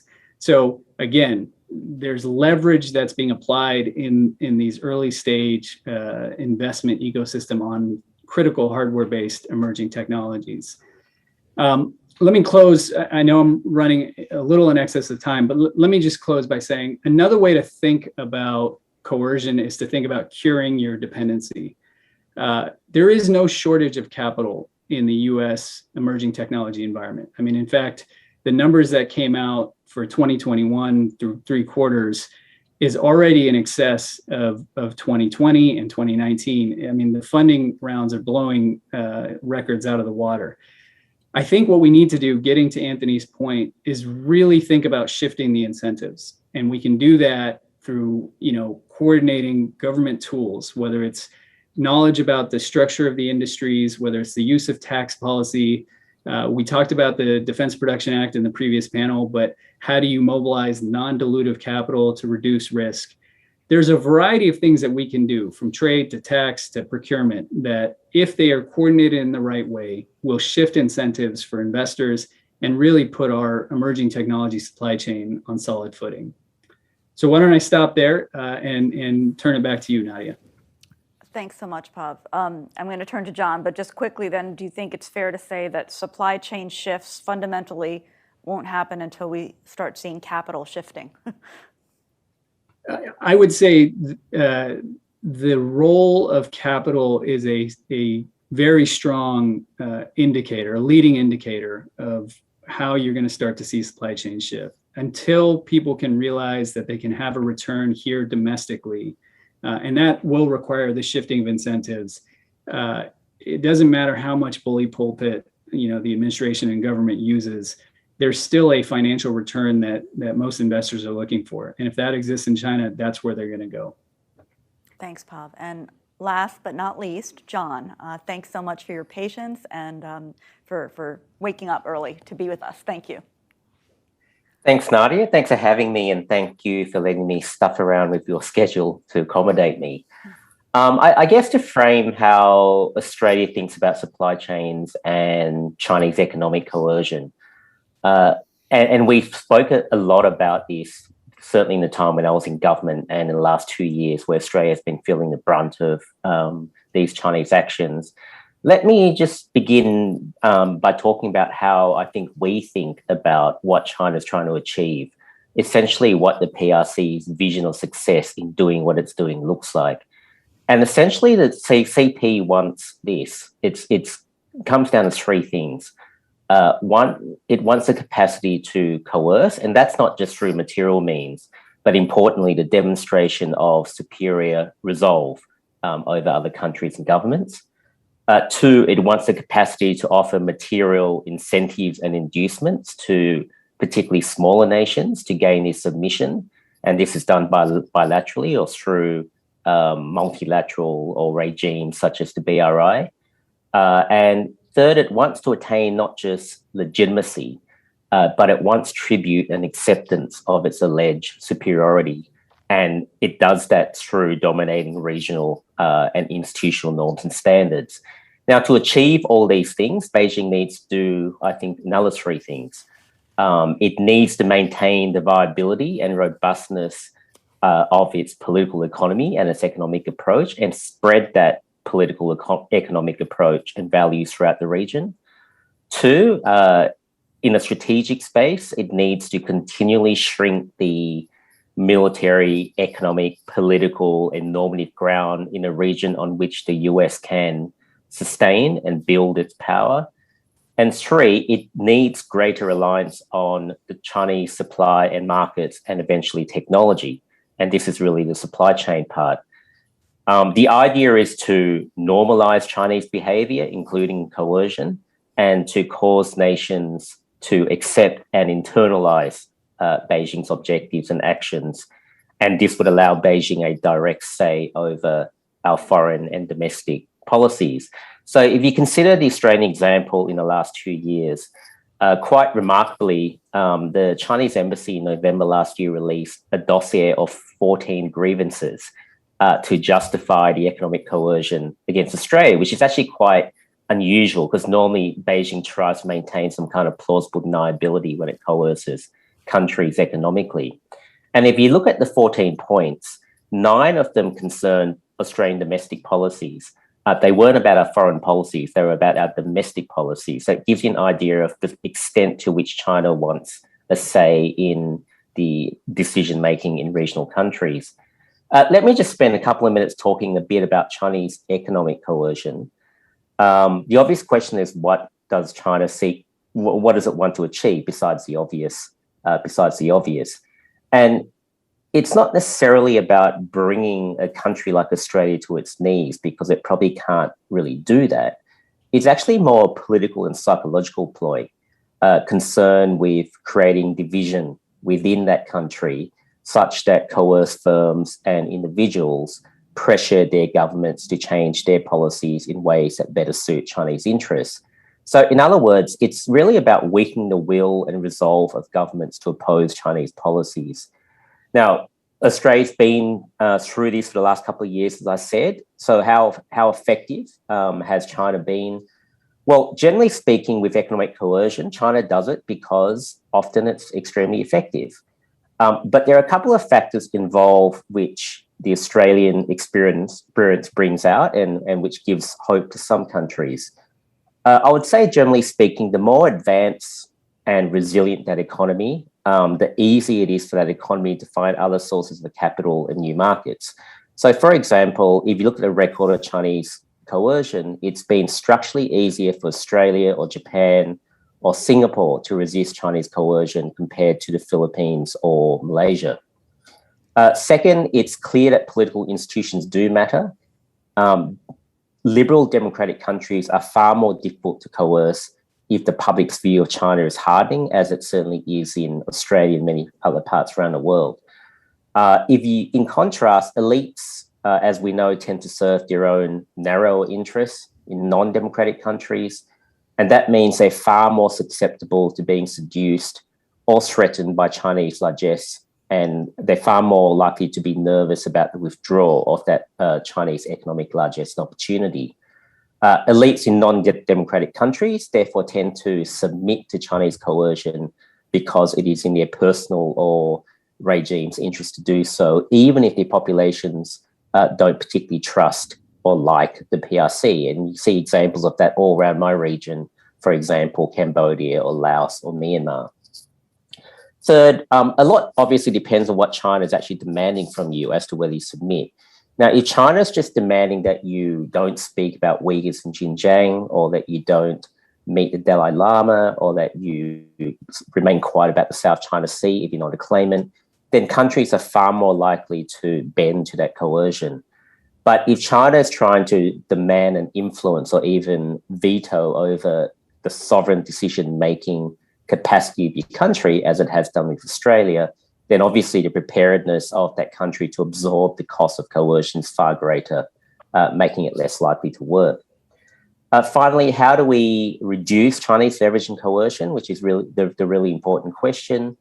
Let me just point to or make two suggestions, which I'm happy to suggest to talk about if we have time later. First, remember that Chinese economic coercion is largely a psychological weapon to create division and compel that government to change its policies towards China. So the more open, advanced the national discussion about the threat and menace of what the CCP is actually trying to do, including in this supply chain conversation, the more prepared that society and government eventually is to stare down that intimidation. Essentially, the more psychologically resilient that country becomes. So we no longer need to censor ourselves as we've done for the last few decades regarding the Chinese Communist Party. And certainly, I think the less we censor ourselves, the better place we are as a society. Second, the two previous speakers have spoken a little bit about this, there are the important mechanics of reducing Beijing's material leverage and vulnerability to Chinese economic coercion. And this goes to the importance of China-proofing, if you like, critical and strategic supply chains and ensuring that Beijing doesn't dominate the key technologies that it seeks to do, such as advanced batteries.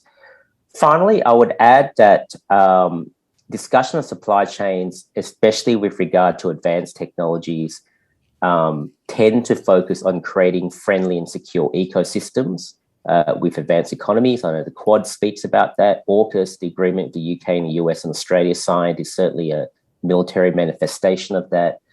But we have to remember that of the up to 30 countries, say in the Indo-Pacific, only 7 of them are advanced economies. Most are low-income or middle-income countries who are basically price and technology takers and have far less agency. But these developing countries will largely determine the strategic shape and nature of at least the Indo-Pacific. So I think any discussion of strategic supply chain, it's great that Australia and UK and the US, for example, have advanced the discussion considerably, but any discussion needs a developing country strategy attached to it. I'll end there, Nadia, and happy to take up anything I spoke about. Thanks so much, John. I'll turn to the audience, but I just want to raise one point, which all of you touched on in sort of different ways. You know, Anthony had mentioned that all of this is really a national security issue, but I would add that, you know, DoD can't do it all, right? It's so ultimately, you know, whether it's capital markets and investors thinking in different ways, whether it's other department and agencies thinking more competitively, that seems to be the real lag, right? And I don't know if that's the case in Australia, you know, and where things are, but so Anthony, do you want to, and Anthony and I have offline talked about this often. So I don't, you know, DoD can't do it all, right? how do we impress upon other entities out there? Yeah, it's a complex issue because of the nature of the American economy, which is basically a laissez-faire capitalist system. You're seeing, in my personal opinion, Xi having also similar concerns that his own system is not as directed as he wants as well, and he's trying to control it more. That may backfire for him, and I suspect people at the Hudson Institute would agree with me that it will. The DoD can have an effect, I think, though, on the U.S. economic system if it uses its tools in a strategic way. Up till now, we've used only small tools, like a shift towards, for example, SBIRs and OTAs and other more startup-focused acquisition vehicles as a means to attract, smaller, non-traditional, higher-end technology companies to address DoD problems. That's a way that the DoD is using a tool, and it's working to an extent. There are other tools that the DoD has, and I'm not talking about literal tools like DPA funding and so forth. I'm talking about incentives and signals and so forth, which it can bring out, which we just haven't done yet. Strong signaling, for example, by the DoD on exactly what it needs on batteries, exactly what it's willing to spend, would I suspect appeal to, I don't suspect, I know as an investor, would appeal to investors, to Pop's point earlier, and bring investors in, and I believe they would flood money into a particular area. But again, I think it goes back to the same issue. DoD doesn't always know which signal to use, which incentive to use, because it doesn't always necessarily understand the issue at the level that it needs to. It literally doesn't have the economists and the science and technology experts it needs to actually determine that policy, that signal, that incentive structure to bring companies around. And at first it needs that capability, and then it can actually go out and do strategically what it needs to do. Thanks, Anthony. John? Nadia, could I just quickly jump into that issue? We found, Australia's got a very different economy from the United States. It's not as diverse or technologically advanced in that sense. But we found that often as the government, you need a sledgehammer, not necessarily a scalpel. And the reason why, what I mean by that is if the government tries to be too specific and too acute about the sorts of restrictions that you need, companies tend to sort of find a way around that. But if you sort of use more of a sledgehammer, it's that signaling issue which was just raised, that if you signal that there are going to be obstacles ahead, even though you don't know what they are yet, because of a broad shift away from China that is resulting from government policy, the private sector tends to include much more of a sovereign and political risk when they think about certain partnerships and technologies with the Chinese. So we found in Australia, for example, that because it's become clear that the Australian government will become far more restrictive about the sorts of things Australian companies are allowed to do with Chinese partners, even though we don't know what those restrictions are yet, that signalling has actually led to a lot of Australian companies introducing a new risk metric when they are thinking about investing in China. And I think that's actually ultimately a useful thing. Yes, it's a blunt tool, but actually it does change the way the private sector makes decisions, which I think we have to do. Thanks, John. Pop, did you want to comment? Yeah, I mean, I think I would take the contrary view to Anthony on this. I just don't know that DoD could make the kind of change in our economy that we need. I don't disagree that DoD has a role, but we're a $21 trillion economy, and let's say there's in excess of 80 trillion if you count our allies and partners. So in order to change the decision calculus for investors and entrepreneurs and technologists and so on, I think it really hinges on tax policy. It hinges on trade policy, some of the kind of regulatory regime that we have, and then of course investment across the board in workforce, education, so on and so forth. I'm of the strong belief that if you get the economic agencies believing in what the nature of the competition is, that is the piece that DoD has a very strong role over. They also have, the ability to procure and send signals, but I think we're trying to shift a whole mindset and shift a whole operation of our economy without becoming a command economy. So I think it really does rely on coordinating the rest of government and using the tools that they have to influence what's happening in our markets. Yeah. Thanks, Pav. Can I actually, Pav, I think you're exactly right. And I didn't mean to narrow it so much that DoD is able to solve the issue. This is really truly a whole of government situation. You would really call it a whole of nation, but the entire government has to also, I think, treat it as a national security issue. And in doing that can then bring these other tools. And I actually agree with you. Tax incentive is probably the biggest sledgehammer we have in this country to move significant amounts of money into different areas to invest in, for example. And DoD and the intelligence community could play a big role in helping to figure out where and how to use those, along with Treasury economists and so forth who would need to do that. And let me just add, the point that you made about DoD not having the economists and sort of the market analysis and assessment, I wholeheartedly agree with that. I think there needs to be a stronger core of analysts there that can understand market structures and then understand market failures as to why our supply chains are vulnerable. And that way we can convey and speak the language of our Treasury colleagues, of our USTR colleagues, and so on. Thanks, Bob. I see a question from Mill.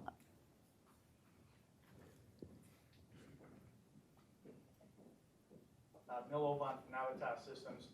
Our company has been a beneficiary of the CFIUS process. In 2012, A123 Systems was going to get acquired by Wangshan, the big Chinese conglomerate, on the stock market, and the U.S. government stepped in and said, time out, sensitive military battery technology being developed by that group in Ann Arbor, we won't let the sale go through.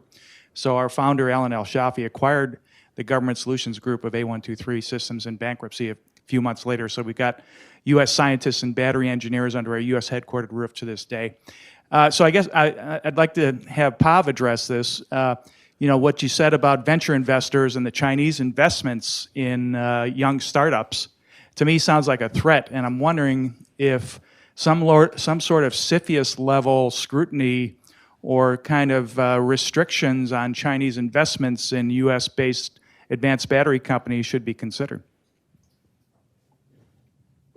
Well, it's a great question. And the report that Nadia referenced early on was sort of our assessment and examination into what is the actual nature of the investment into the early stage community.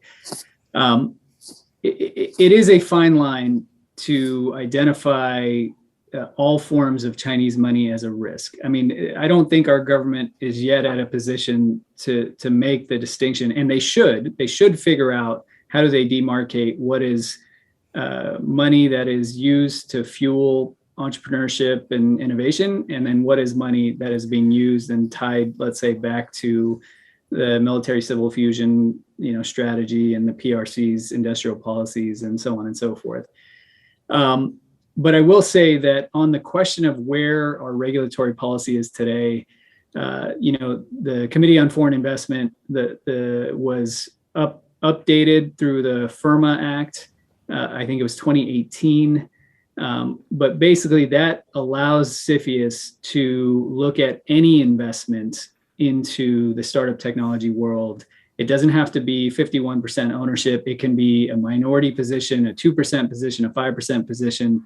But it has given CFIUS this ability now to look into startup technology investments. And they have, in fact, looked into some. But, as I mentioned, the numbers for 2021 have kind of blown through the water, and Chinese investment remains really high in the startup ecosystem. So you can imagine the sheer volume of deal flow, and then compare that to how many people are on staff at CFIUS, at Treasury, Defense, DOJ, and the constituent members. and there's just a mismatch.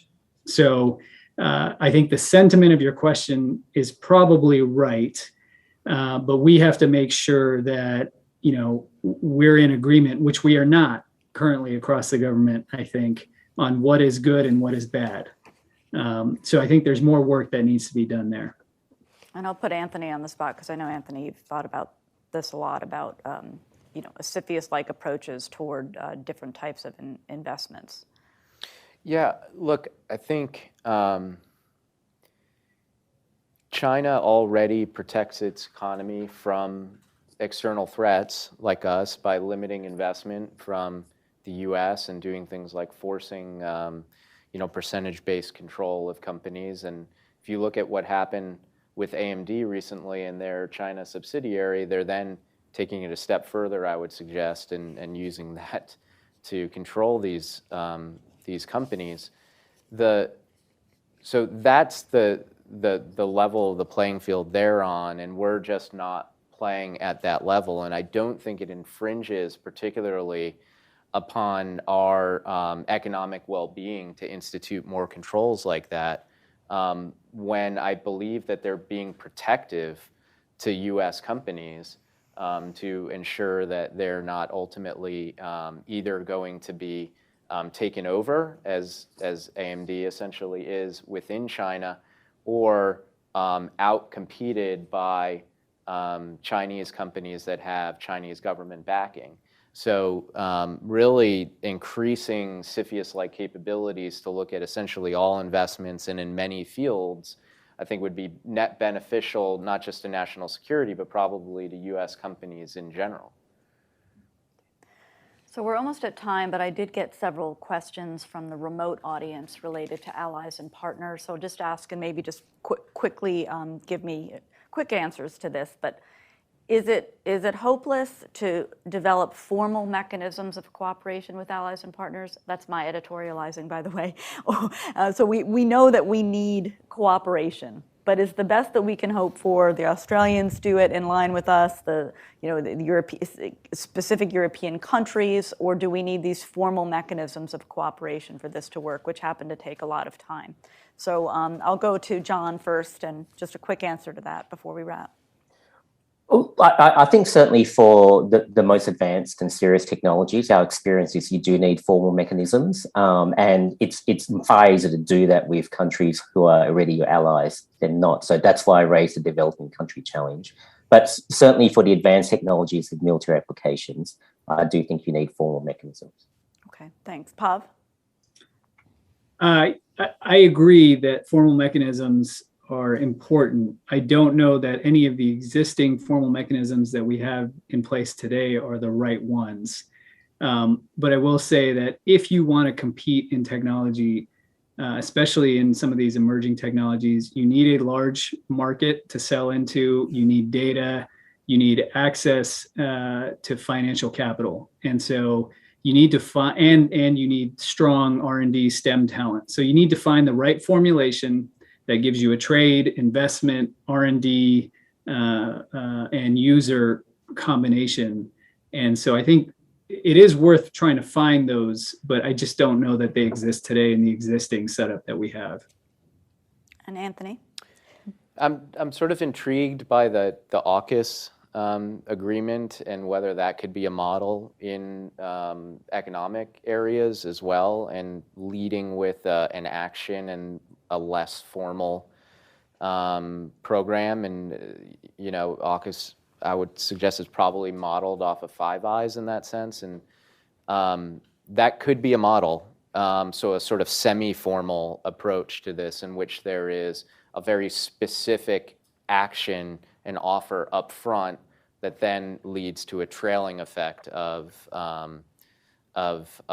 cooperation beyond that, without having to put up front all of the work to get to a quote-unquote treaty or something along those lines. Thanks, Anthony. Well, thank you so much. I'm going to now turn, as we close, to my co-commissioner, Dr. Herman. But as I do want to thank quickly the research associates and interns that really worked incredibly hard on this report. Our co-author, Brady Helwig, who's a co-author of the report. And then we have Alex Butler, Lauren Nanish, and Daley Pagano, and they all worked a lot, so I appreciate that very much.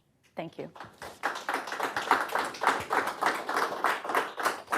And thank you to Pav and John. Not sure if you can see us, but thank you so much. Thank you.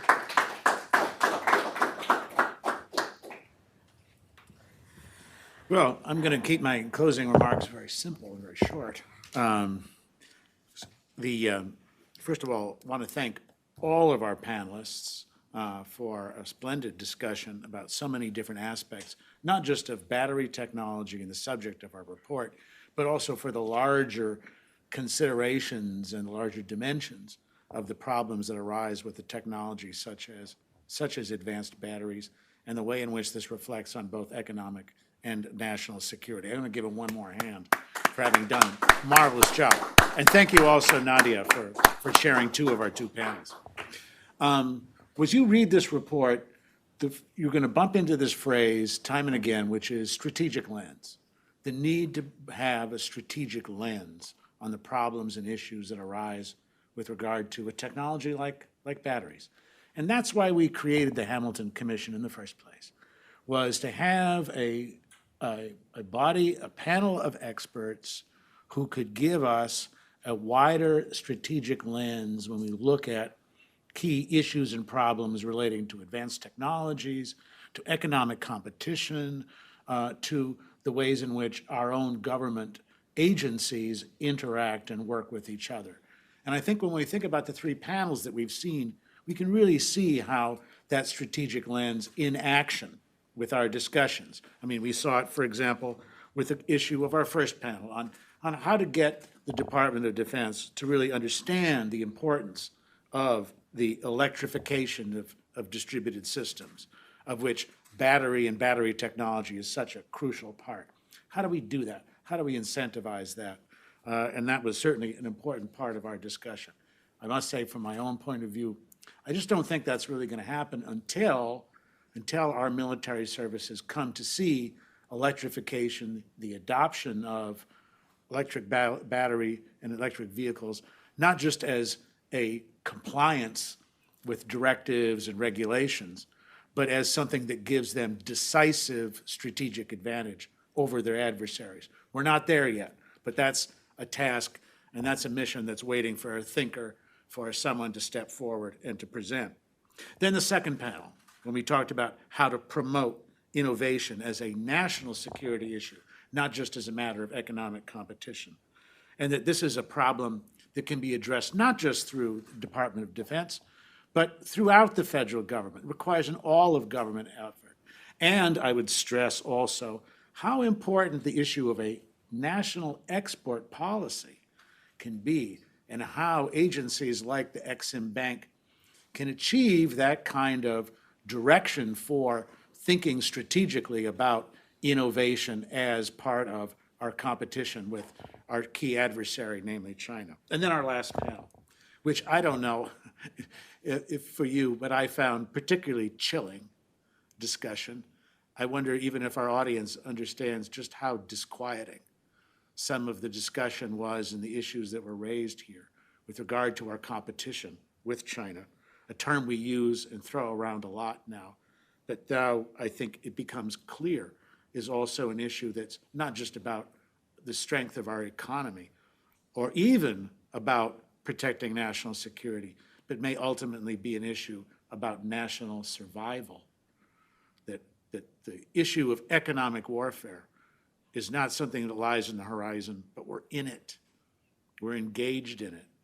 And that a strategic lens that allows us to understand what that means and what we need to do is a crucial part of what we're trying to achieve with our Hamilton Commission. It fits with the mission here at the Hudson Institute about American leadership of democracies, and promoting the idea of freedom against all of its enemies. And this report on the battery technology can give you an understanding and a new dimension of thinking about each of those issues and about the way in which this happens. That a strategic lens with advanced battery technology as the focal point, but by no means the end of the story. Thank you all very much, and thank you for coming. And please join us on the route for cocktails and appetizers. Yes, for those of you who are here physically, not virtually.